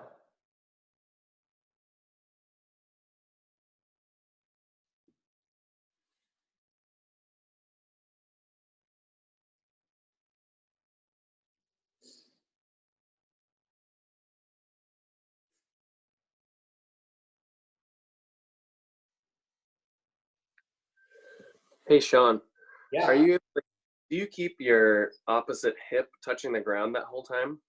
Are you able to do that? Good question. No. Okay. Yeah, I don't think that's That makes me feel a little bit better. yeah, it's a good question. Yeah, I think it's fine if it doesn't. You might try to keep it down more, and that's going to probably keep it a little bit more strict. But a lot of times when we like make the drills like too strict, they can like keep us from getting anywhere with it. So we have to find like our own balance for it. Yeah. John, were you saying then in handstand, like Yeah. you're not really bending at the ribs? Because I feel like that's where I'm feeling it more, like that it starts with the hips and then it goes into like mid body, but you're trying to just do the hip tilt and not have your ribs fold. It depends how deep you're going in it. You'll definitely feel a stretch in your ribs, if nothing else, because of like fascial lines and fascial connections. Like if you're moving what's like at your waist, like it's still going to be pulling on like the connections to the rib cage. There's definitely some movement in the rib cage, like that is a part of it, especially when you start to go down deeper. Okay. But if you start it from your rib cage and then you add the legs on top of it, you're gonna when you add the legs are the low back is gonna be what moves the easiest. Where you don't have the rib cage, like that's gonna be where you're able to get the most range.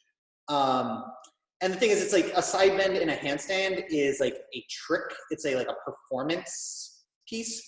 It's not really supposed to be like a stretch. Like you definitely, so it's not supposed to necessarily be like the most ergonomic sort of situation. But yeah, so we're trying to get it to come from as much like the low back as high up towards the waist as possible. But then if you feel it in like the ribs and stuff, like I definitely feel it in my ribs. I feel it in my lats also as a stretch. Yeah, especially when I was trying it in like tuck, where it's not as obvious of a hip leg thing, then it easily moved right up into like my side body. Yeah, tuck side bend is, for me, it's been much more challenging. Partially like I don't have an awesome tuck necessarily. I have an okay tuck, but it's not like a very passive position for me. I find people that have more open shoulders are usually the ones that will find like tuck is like a very light, stable position. If you're kind of tight in your shoulders or you just are used to balancing your handstand in a more closed shoulder position, tucks will be like hard. Yeah, no, I agree. I was just curious. That's so hard for me. Yeah. Man, tucks. That's a whole nother workshop. That's why I do them, because I hate them so much. Yeah. I mean, they're excellent. They, for anyone that wants to train like getting your shoulders more open or even just power or for like presses, yeah, tucks are, I mean, they're a standard. Like there's no way you can be like a hand balancer or like have like a really serious handstand practice and not have like some level of tuck in it. So you can have a lazy tuck or a good tuck. I always do the lazy tucks. I have to work on it. Totally. This drill is, I just want to throw, now since we're on the subject of tuck, I'm sure most of you guys already do this one, but a really excellent two-arm drill would be doing your straddles to your tucks, or even making bigger leg circles. These are all like really excellent coordination exercises that, again, they're not one arms. So like the only thing that's going to get you a one arm is trying one arms eventually. But all these things kind of lead us to the point that we can try one arms without just banging our head against the wall. We'll take one moment while I breathe and compose my thoughts, and then let's talk more about stuff. Yeah, Brian mentioned there's a good strengthening aspect to the seated side bend. And totally, I think, you know, a lot of people don't think about that, but a lot of like mobility training is also just like body weight strength training, especially when we're talking about like handstands. Like the weight's never going to become that much. So our ability to kind of move our body freely through space is like very related to what we're going to be doing in a handstand. So like the side bends are a really good strengthening aspect, but also doing things like seated good mornings are really going to be helpful for things like straddle presses. So like yeah, I really can't speak enough to like how important improving your straddle flexibility will be in this journey, the one-arm handstand journey. Okay, so let's move on. So now we are gonna let's talk about the most obvious exercise for progressing to one arm. And this is gonna be the prep position. So working on the prep alone is in some ways enough to like get you to the one arm, especially if you're very patient and precise with it. There's definitely some other things that we can do, but yeah, being able to get to prep and like stay in prep for a long time is gonna be big as far as like getting to a point that we can balance on one arm. So how do we do this? We maintain that good shoulder alignment that we've been talking about, shoulder over the hand. We're gonna try to keep our body as like kind of a solid block as we tilt the torso. You'll try to keep your big active straddle. And then ideally, this movement of tilting will be enough to be able to unweight the hand. So I'm gonna, yeah, I'll do one and we'll see how, you can ask questions if it's not very clear.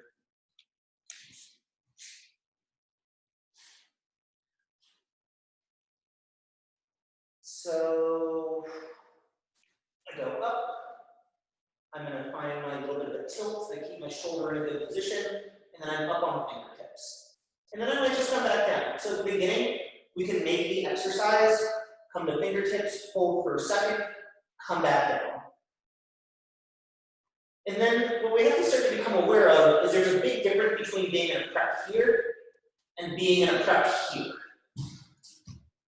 So if we're going to take this pathway to one arm, we have to learn how to be really strict with ourselves. We have to constantly work to take weight out of the prep hand, but not so much weight that we fall. So we're looking for this like Goldilocks zone of shifting weight. So if you want, go ahead and let me just see where everyone's prep is, and we can move on from there.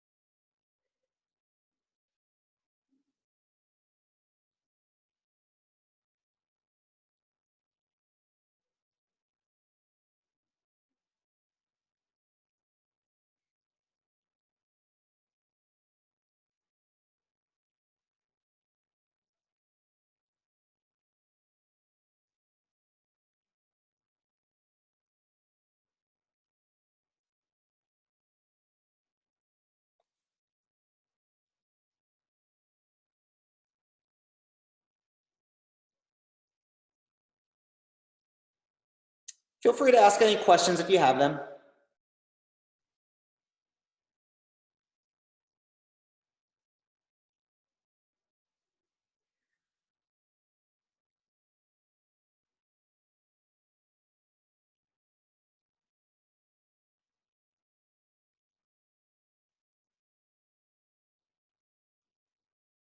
Cool. That seems pretty good. Can rest for a moment. Thomas, I like your little handstand bench. I kind of want one of my own. Yeah. Awesome. Okay. You said Those are hard. I just feel like I do all this weird stuff. I start twisting, like my balance goes to shit. So I don't even get to like really work the like alignment strength thing. Mostly I think my hips go wild. yeah. No, and that makes sense. Like it's not a, that's why it's important that we have like kind of intermediate things that we can work on. Yeah. Because like if I just said like, okay, you want to do one arms, try prep, and like try prep until you get it. It can be a really long road. So that's why like a practice should be like the things that you can do first, just to kind of get your body and your mind into the mode of like, I'm succeeding at this and this is something that I can do, and consistency. And then we work into the things that are like kind of working more our edge of like skills. So like the things like walking in place, or the shifting the shoulders side to side, or side bending. And then we leave a little bit of time for kind of like our peak skills, the things that are kind of our stretch goals. And then at the end, we do conditioning to get stronger. But yeah, that's why it's important to have a lot of steps along the way. Otherwise, like you find the thing that's like frustrating to you and you like can't do it, and then you get demotivated. So yeah, prep, if it's not like happening, like I would say for anyone that wants to be able to do the one arm, you're gonna have to start training the prep. But you know, if you're not at the point that you can hold it today, that's not a big deal. There's like lots of things that we can do that are kind of intermediate. I would say even just shifting and just getting the feeling that your hand could lift off. Like even if your hand looks exactly the same, you can kind of just like think like a dumb arm. Like you just like kind of shut the muscles off. And that's actually a really big thing that I do when I'm balancing one arms, is like I come to my prep and then I think this arm is just completely relaxed. And the more I can like not think about it, the more when I like float it out to the side, it doesn't change anything. So like for now, like if getting to prep doesn't work, you can just make that hand lighter. The other thing we can do that's a little bit of an intermediate step is we can use blocks here. So I'm just gonna go and grab some blocks real quick. If anyone doesn't have handstand blocks, you can use a book. A book will be fine, like something that you can just put your hand up on top of that's a few inches high. Ideally something that's not gonna move around. So a hardcover would probably be good. Phone book.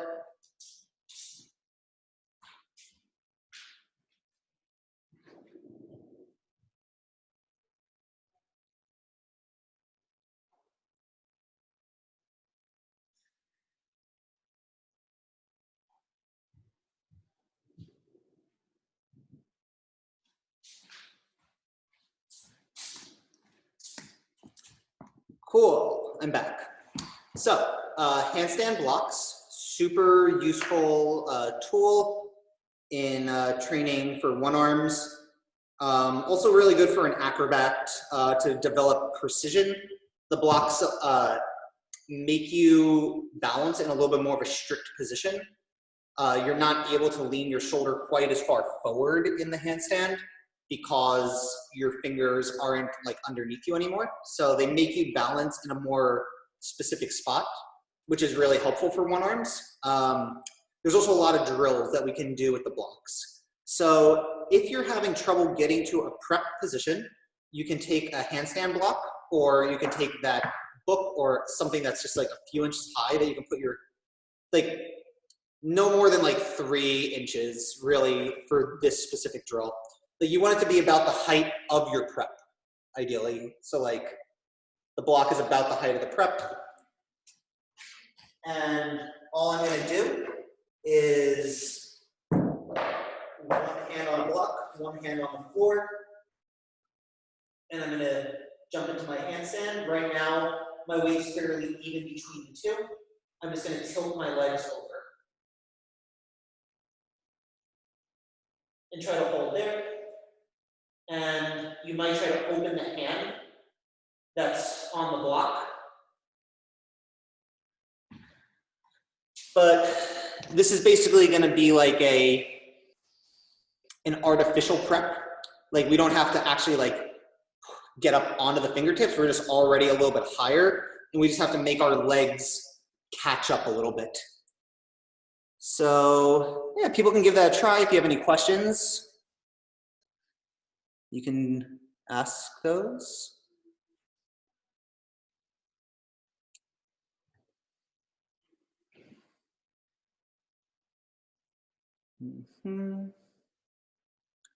Sean, bring the block in more under your shoulder. A little bit better. Yeah, I'll take that.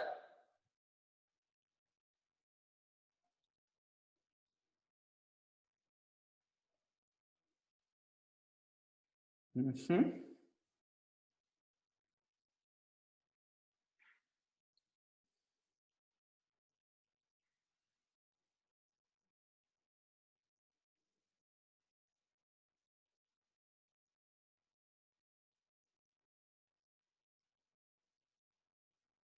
Yeah, keep going if you want.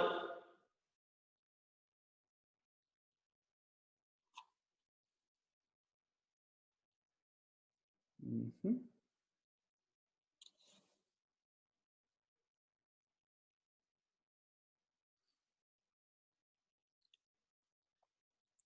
Nice.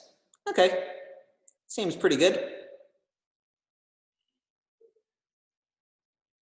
Okay, I'll keep watching since there's people going.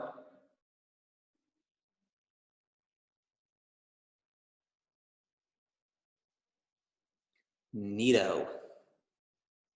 Sweet. Yeah, so you want to start to work into some version of the prep at some point. That's going to be big. That's going to be like kind of what leads us down this road. So let's say we can get to the prep. Where do we go from there? So, you know, if you're at the stage that you can balance your straddle in your prep position, this would be when we can also start to look at using other leg positions, going with the V or the legs together, or even like a tuck position. You can do all of these positions in prep if that's available to you. But how do we actually get from doing a prep to doing a one arm? Is like kind of like, this is it's a question. Not the question, but a question. So one way we could do it is you can just take weight out of this hand, even though the hand looks exactly the same, and then eventually there's no weight in it and you can move the arm. This can be good if we're very honest with ourselves. But you know, let's be honest, it's hard to be honest with ourselves sometimes. So there's a few different things that we can do. So let me see if I can get this to be looking at my hands. So you just have to imagine that my legs are doing the right thing. So like one option would be you make your shift, you get to your prep, and then you just kind of relax the prep hand. You're relaxing it, there's no weight in it, you're able to take it out to the side.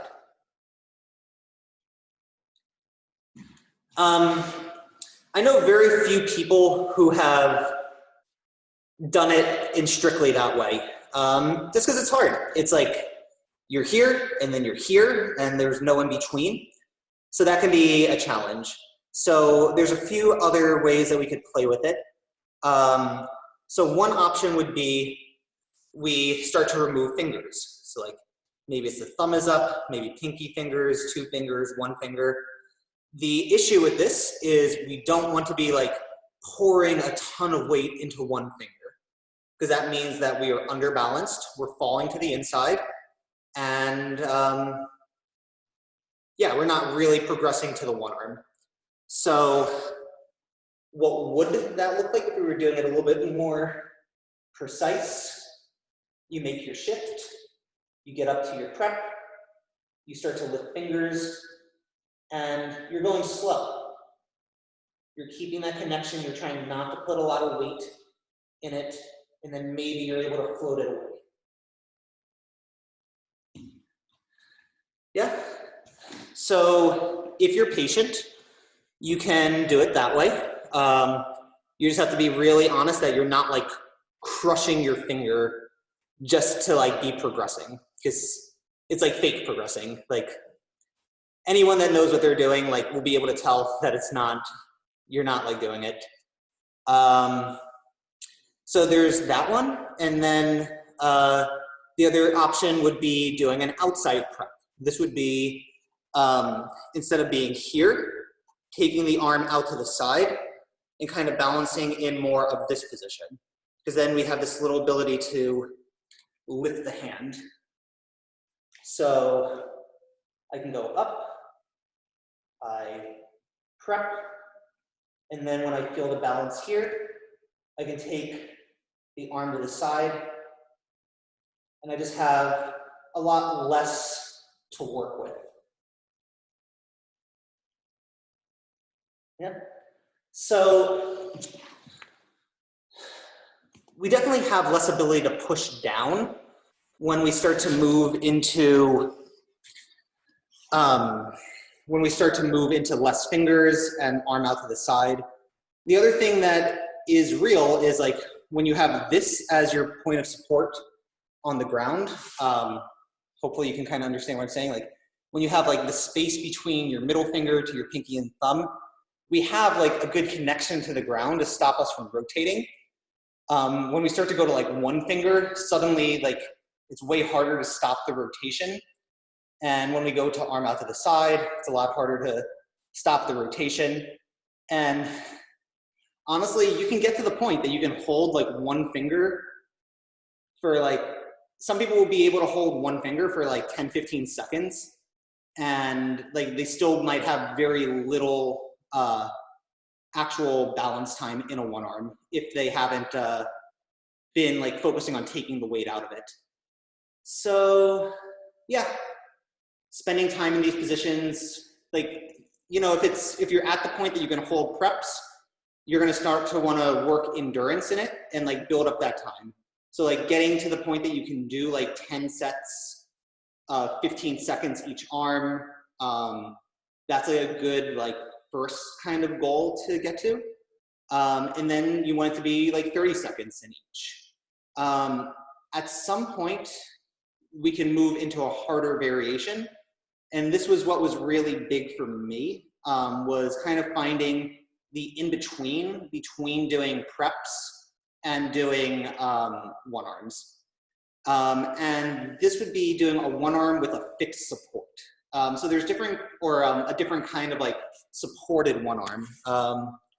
So what I use a lot in the studio here is we happen to have these taller parallettes.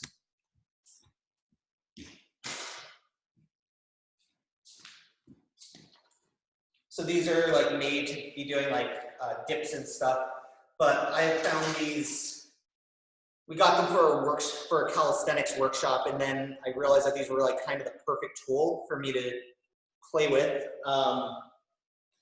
So I use them in this kind of way.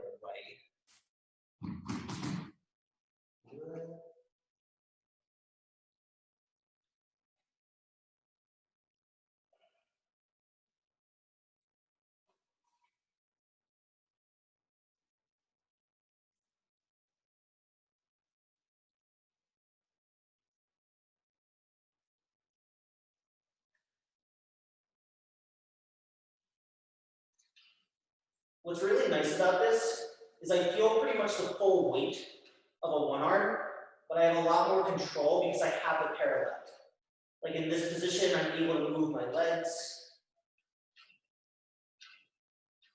And if I need to make corrections, I can kind of grab onto the parallel partner. If I'm working on more just balance, I can lighten my grip or take the hand off. But having something that you can hold onto out to the side, I think that was really big for me in like getting from like 3 to 5 seconds sometimes on the floor to getting to like 10 seconds and more. So things that you could use would be like a chair. You could hold the leg of a chair. The more something moves around, in a way, the better it is. It also will just be harder. So like if you can like really grab it and like put a lot of force into it, that can be good from the perspective of being able to stay up for longer in the one arm. But, you know, it's also, it can kind of hide your weaknesses also. So if anyone has something like the leg of a chair that they can hold on to, or even like a table, you can use those. Yeah. Let's see what it looks like when Thomas gives this a try. If everyone wants to watch Thomas.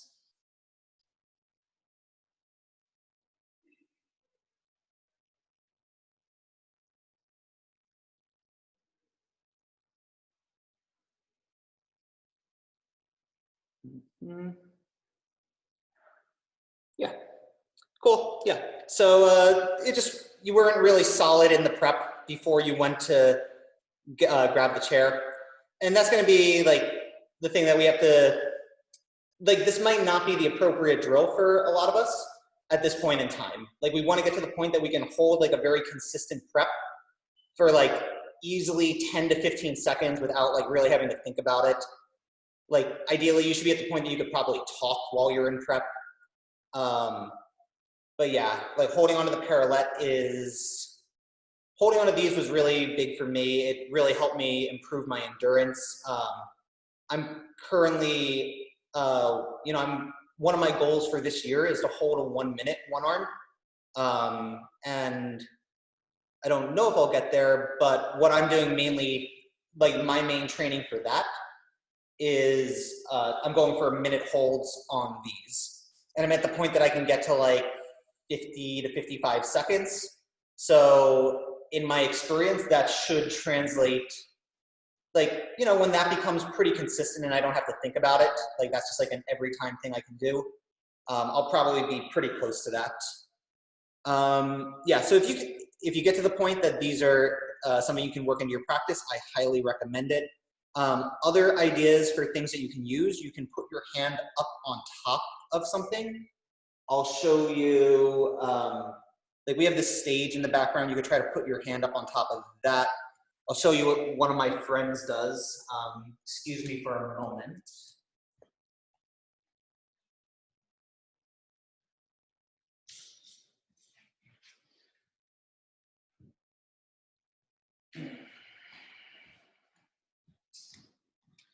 So one of my friends, Ian, he really prefers using a stack of pillows. He usually uses actually even more than this, because ideally you can make it so that your hand is up on top of something that's the height of the shoulder. I'll actually just grab more.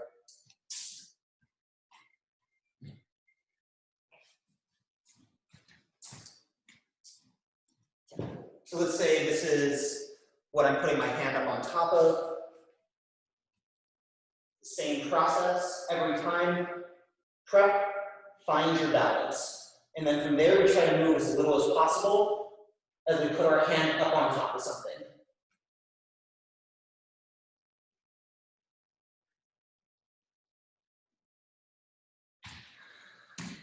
So this has the benefit of, you'll probably be able to find something that you can put your hand on top of around your house. You can also start with your hand on top of something with a bent elbow. This isn't necessarily a bad thing. We just want to be mindful, like if we're trying to make it a progression to one arm, we have to just start taking as much weight out of the higher arm as possible. The more we're like leaning into it, just the less of a one arm you're actually doing. Yeah, I was gonna say that, Sean. I like that as an endurance drill, starting with a hand up, kind of centered, and then just moving the weight over, because I can't get like the full shift to grab something, but I've been training it just doing an asim handstand, but then just trying to shift weight for endurance. Yeah, I think that's an excellent drill. Like, I think when I played with a lot of things like that when I was newer in the one arm practice, and I think it was really helpful because it's really useful to feel what the full weight of the one arm is going to be. And in like the prep drills and the side bends and all those things that you're kind of moving in and out of the position, it's hard to feel the full weight for a sustained period of time. So yeah, if like you can put your hand up on top of a chair or the edge of a couch and start holding that for like 15, 20 seconds, I think that's excellent conditioning. And it's also, there's like a different skill to it also. That's also an excellent way to start training like figas with your hand up on top of something. Looks really cool in pictures.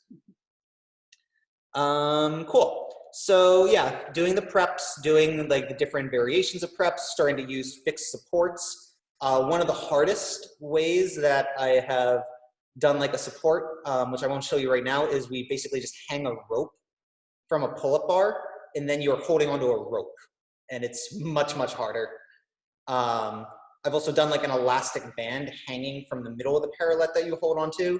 So basically, like the less stable the thing you're holding onto is, the less you're able to cheat. So yeah, I would definitely, you would at some point progress to that. And yeah, at that point we have to add endurance to it. And you know, at that, if you've come that far, you're pretty much, you've done like most of the work. If you're at the point that you're holding like endurance prep, you're already like pretty far along in the journey. So like, it can seem like really long and daunting, but if you get to that point, that you've already done a lot of the really hard work. So like, be confident, you're gonna do it. It's just, it's gonna take a lot of time for one arms. Like, I think, you know, if you have a solid 2-arm and you're kind of fully committed to it and you're gonna do like the 2 to 3 hours a day, 5 to 6 days a week, even on a short time frame, you're still likely looking at like 12 to 18 months of almost daily practice, which, you know, for some people that sounds reasonable and they're willing to do that. You know, like probably, I think at the end of this whole quarantine thing, there will be more people with 1-arm handstands than there have ever been in the history of the world. So I won't be so special at that point. But yeah, few other drills that we can talk about, and then I'll kind of open it up to questions, and yeah, we'll take it from there. So blocks, how can we use blocks? What are the useful drills for the blocks? So there's 2 main types of walking drills when it comes to blocks. There's lateral walks where we go like across and we kind of like walk sideways. And then there's vertical walks where we have to push up on top of a block.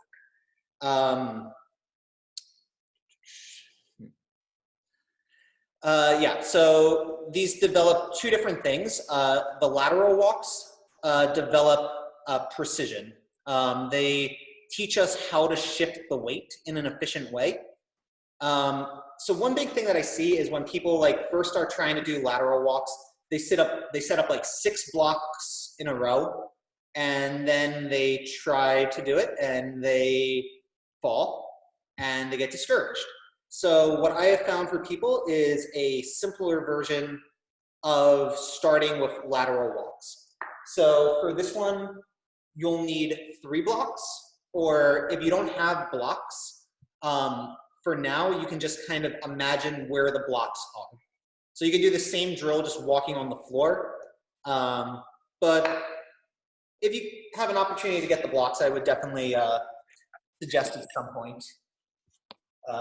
These I got from a guy named Carol Woodcraft up in Montreal, or that's Carol Woodcraft, K-A-R-E-L. He has an Etsy shop. I think he also sells them on Amazon. But I really like these blocks. These are probably the favorite ones that I've had. Let me just see this. Okay. Cool.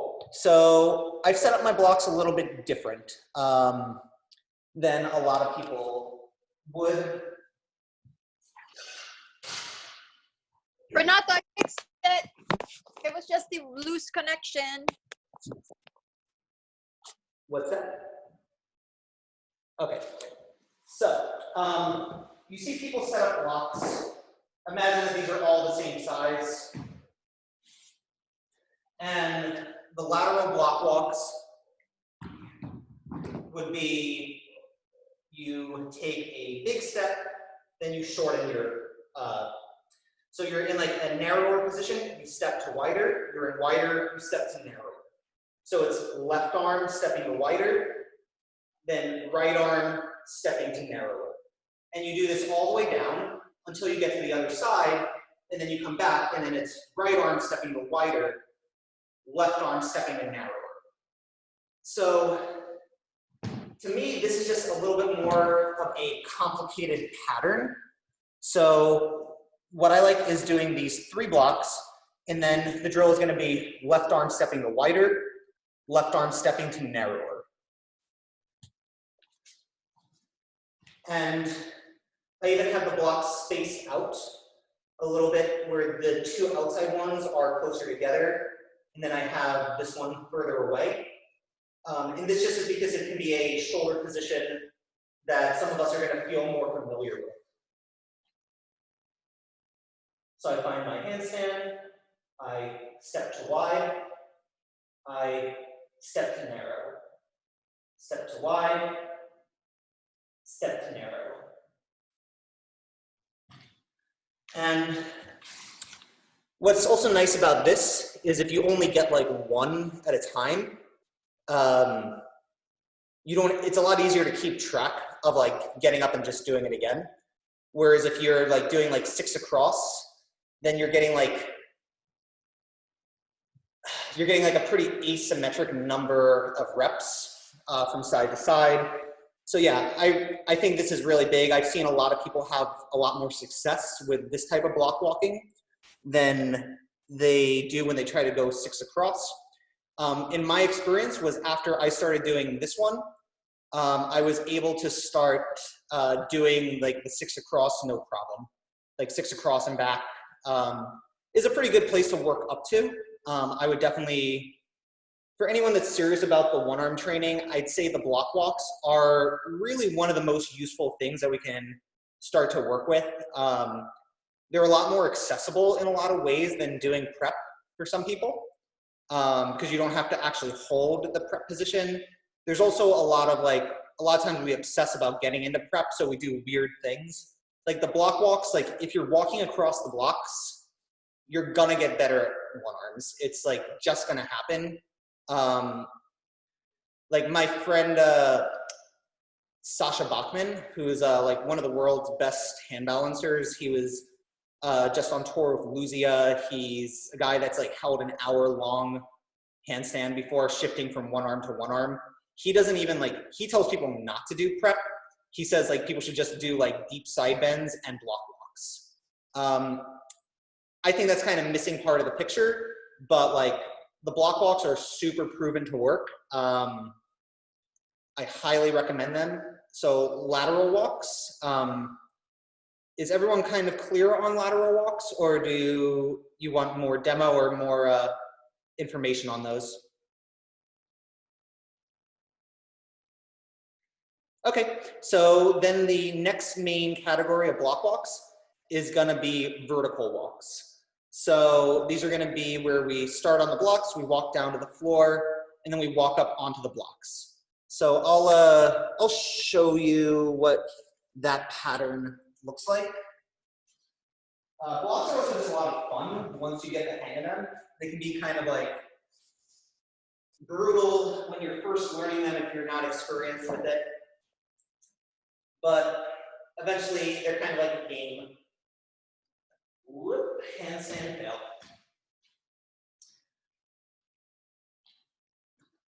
Step 1, handstand, and then step into the floor, and stepping back up. Now this one is the hardest one, is where you have to step up onto a block in one hand.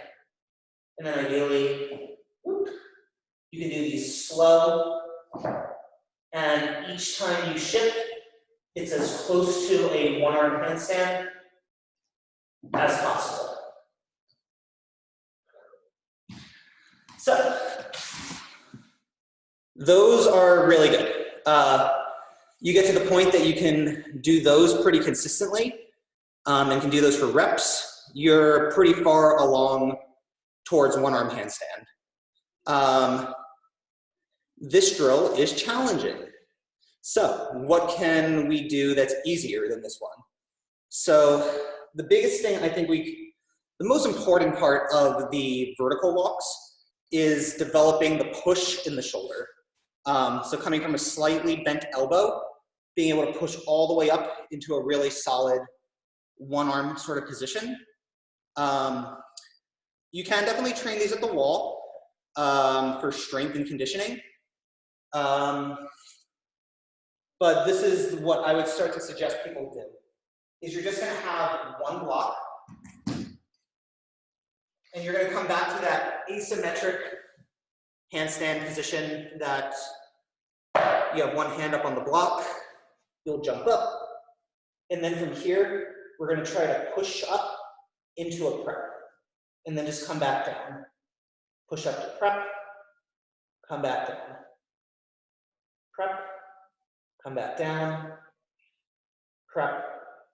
And sometimes when you get up to the top of this, you might feel like you're super solid and can just find a good one-arm balance because you've pushed up so much. Like ABP, it's the truth. Questions so far?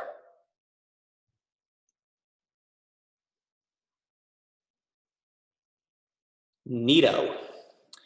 A quick question, Sean. So I've, you know, in my like picking and choosing various different workshops and doing various things, like I note that I can do a lot of these drills at the wall. And the thing that the big component of everything that you've talked about today is really for me personally just balance. I just don't have it yet.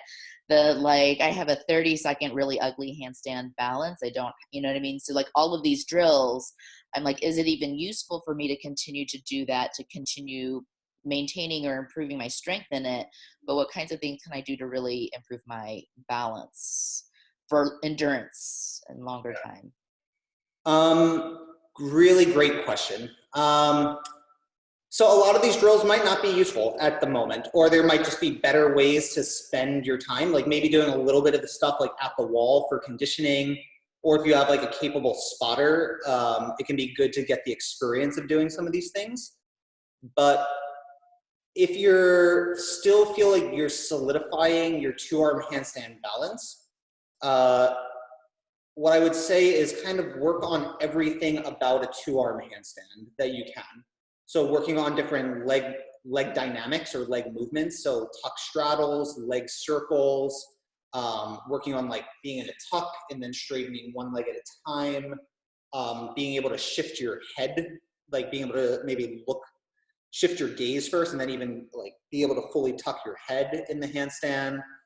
Starting to work with like press handstand, like straddle press can be really good. So like one person who, so there's a guy, Mikhail Christensen, who's, I think he's out of Denmark, but he's a pro hand balancer. He came from more of like a breakdancing background. I'm a really big fan of like his stuff. He's up on Instagram. You can find him, Mikhail Christensen. Anyway, he had a video up on YouTube that's, I think it's called like How to Train One-Arm Handstand. So you could definitely look that up. And he talked about like you wanted to have, when it comes to one-arm handstand, you already want to have like 360 degrees of control, total spatial awareness and control in your two-arm handstand. So like if you have the ability to lower your feet all the way to the floor, press back up, you can go into a Mexican, you can go into a straddle, you can do a side bend. If you can do all of these things, then one arm is kind of like the next step. But until like you have a pretty complete array of two-arm handstand skills, there's not a ton, like there's the strength element of one arms, like it definitely makes your two arms stronger, but the majority of your training can be other stuff until like that stuff becomes pretty easy and it's like, okay, one arm time. Yes. I'm glad that it was more accessible than with the 3-block version of the lateral walk than the 6.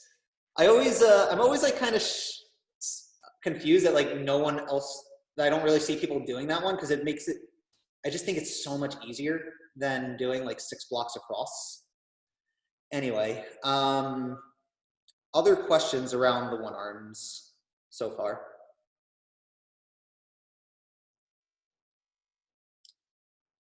Yeah, I think that's, I mean, that's a lot. That's, that might be, there's always more stuff. There's different types of block walks. Like sometimes you see the block walk that someone is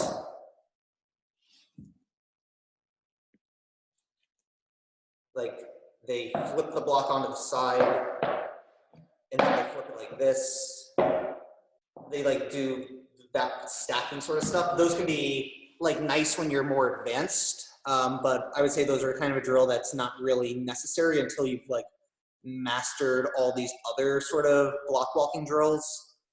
Yeah, we talked about the different types of preps and the different type of supported one arms.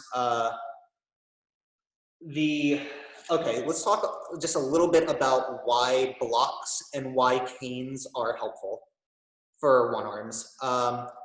So when you're doing a handstand on the floor, you only have the ability to push, meaning you only have the ability to make pushing movements through your hands to be able to correct the balance. What we have the advantage of with blocks is we have an edge that we can grab onto on three of the sides. So really big thing in any handstand is when you start to feel weak or unconfident, you fall to the heel side of your hand. So like say we're here and then I start to shift over to my one arm and I'm getting less confident and I start to fall back. On the floor, I would have fallen out. But what's nice about the block is I can grip onto the front of the block and I can actually pull my shoulder back forward. And the same thing happens if I'm falling to the outside. Like if I'm falling to the outside, my thumb can actually pull my shoulder back to the inside. So the blocks, the main advantage is you get to grab the floor. Like if you think about doing a one-arm handstand is lifting the earth away from you with one arm. This is basically giving the earth a handle. And it's easier to lift something that has a handle. Yeah, so at the beginning, blocks can feel harder if you haven't had the experience of balancing on blocks. Like if it's new to you and you're starting to like now try one arms on them, it's probably not gonna feel like easier.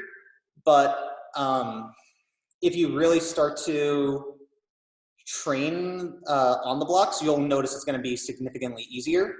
You know, it's to the point that some people will mostly train on the floor just because it's harder. Like, but if you're at the point that you're like kind of still learning the one arm stuff, I think it's worth it to use as many like tools and crutches as possible to kind of get the feeling of it.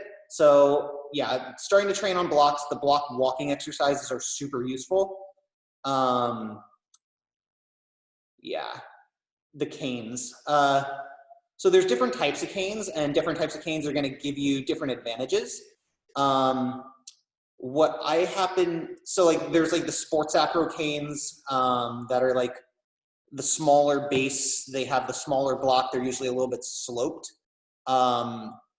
Thank you, Brian. If you can refer to his. And those are really good for training acro, especially if you're training like a flyer. They're excellent to like spot someone on, especially because of the slope. It's a little bit more similar to the hand-to-hand grip. They also do have a little bit of wiggle to them because they have like kind of the plus sign sort of base. I don't know if any of you guys know him, but there's that guy down in St. Pete. I'm blanking on his name. I think it's like Chris Kirkman. He balances his one arm like only on a sports acro cane. So like that type of cane can obviously have a help because it has that little bit of wobble. There's also other types of canes that have like a fixed base. You can have like 2 fixed bases, and then it's a rigid pipe on top of it with a block on top. Those will give you largely the same benefit as a block. But there is a type of cane that's like big cheat code. So not to make myself seem less impressive, because I'll show you my secret here. Give me a moment as I grab the canes.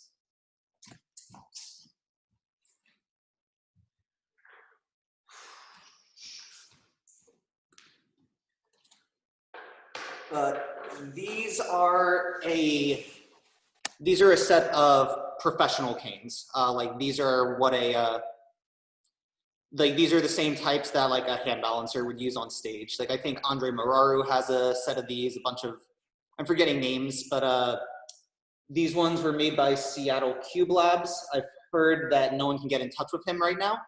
So you might need to look to some other sources, but what is really nice about these canes is they have a wobble to them. And these are kind of like the perfect amount of wobble. So what the effect of the wobble is when I'm falling to the outside, I can actually use the cane moving around to sort of steer it. So I can make bigger corrections on the canes than I could make on the floor. And it's definitely a different type of balance. And it's not, so you probably want to get to the point that you can hold like a 3 to 5 second one arm on the floor or on a block before the canes really become a very useful tool, just because there's going to be like an added fear to doing it, especially because now like the surface that you're going to be doing it on is going to be wobbly. But at the point that you have like a 3 to 5 second balance on the floor, you'll start to get like much more consistent, you can just hold like much longer one arms on the canes. Like yeah, like I mentioned, I'm like around like a 10-second mark on the floor, and I'm like working up to my minute on the canes. I'm currently maxing out at around like 35, 40 seconds. But it's so much of a added, you just have so much more balance. I'll see if I can show one. I'm not always great at performing under pressure, but maybe you'll be able to see it and see kind of a little bit of the difference in the balance.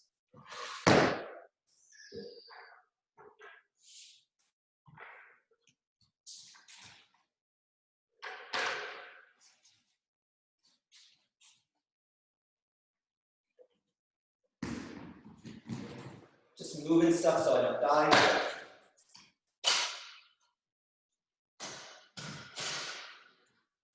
Okay.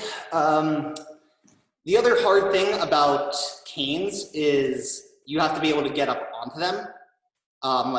So the longer poles make it easier to balance, but you have to be able to get into your one arm. So you either have to be able to jump or press, or what I'm lucky to have is at the studio I have a stage that's actually like just a few inches shorter than the canes.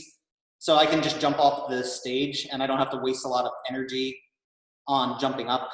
So yeah, if you're gonna figure out that sort of setup for yourself, highly recommend it.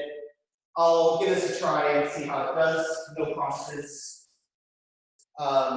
So in lieu of jumping from the floor, you can do this kind of Bronco sort of entrance.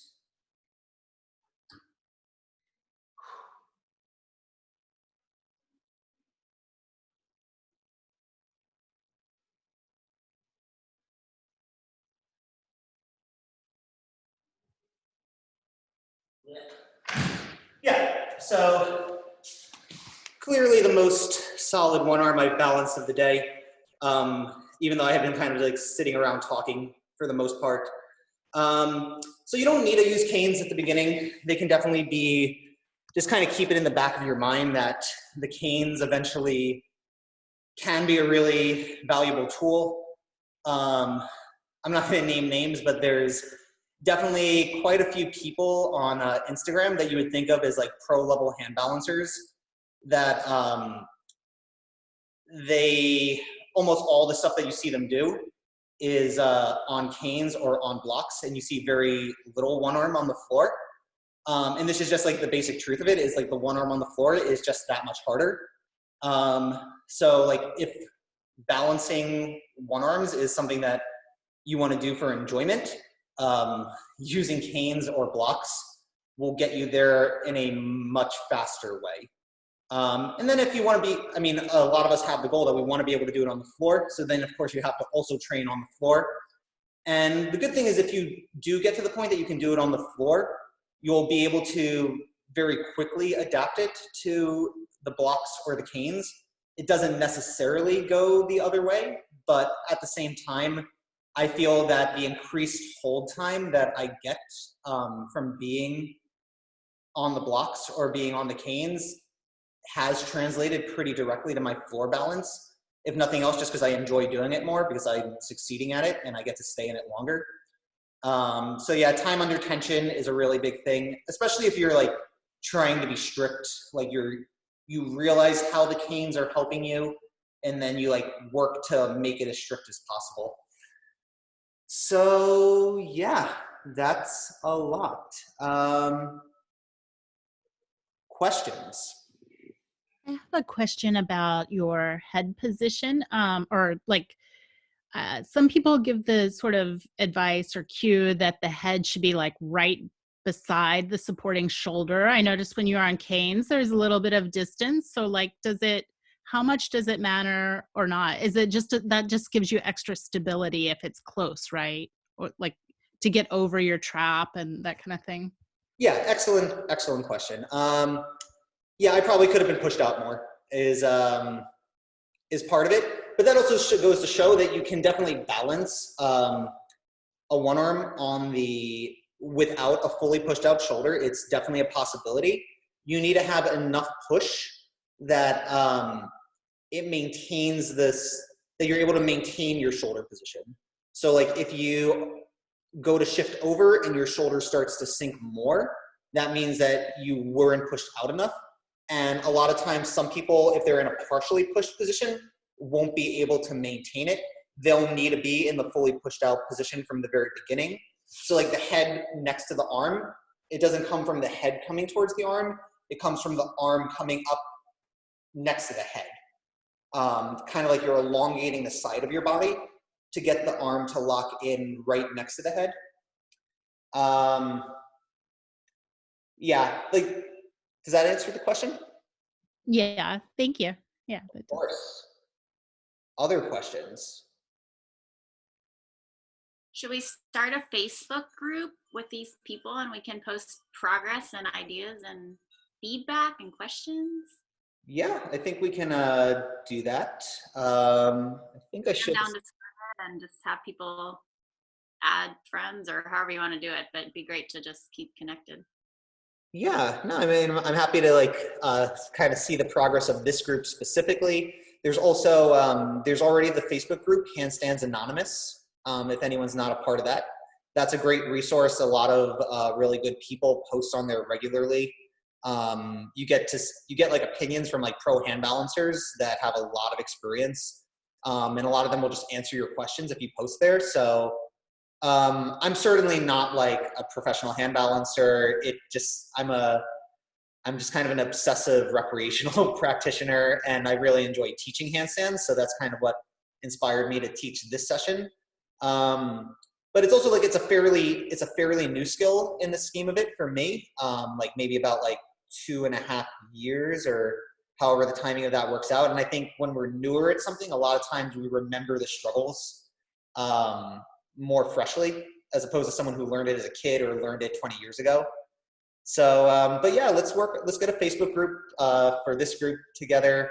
I think I should have a list of everyone who did this. But if not, then I'll just post maybe on the Facebook event, and we can like build it from there. Yeah, that's probably the easiest way. Is I'll just post it on the Facebook event. Any more questions before we hop off?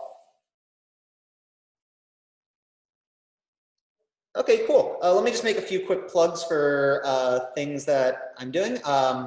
Some of you might know I started a YouTube channel a few months ago. I had kind of gone a little bit slack on that for a month or so, but now we're kind of back full steam ahead. So we've recorded a whole bunch of new videos, and that's going to actually be a lot of where I'm going to be putting a lot of content up on there. So I think I just put up a full body mobility flow. That's like a 50-minute flexibility and general mobility flow. That's like what I do for the most part.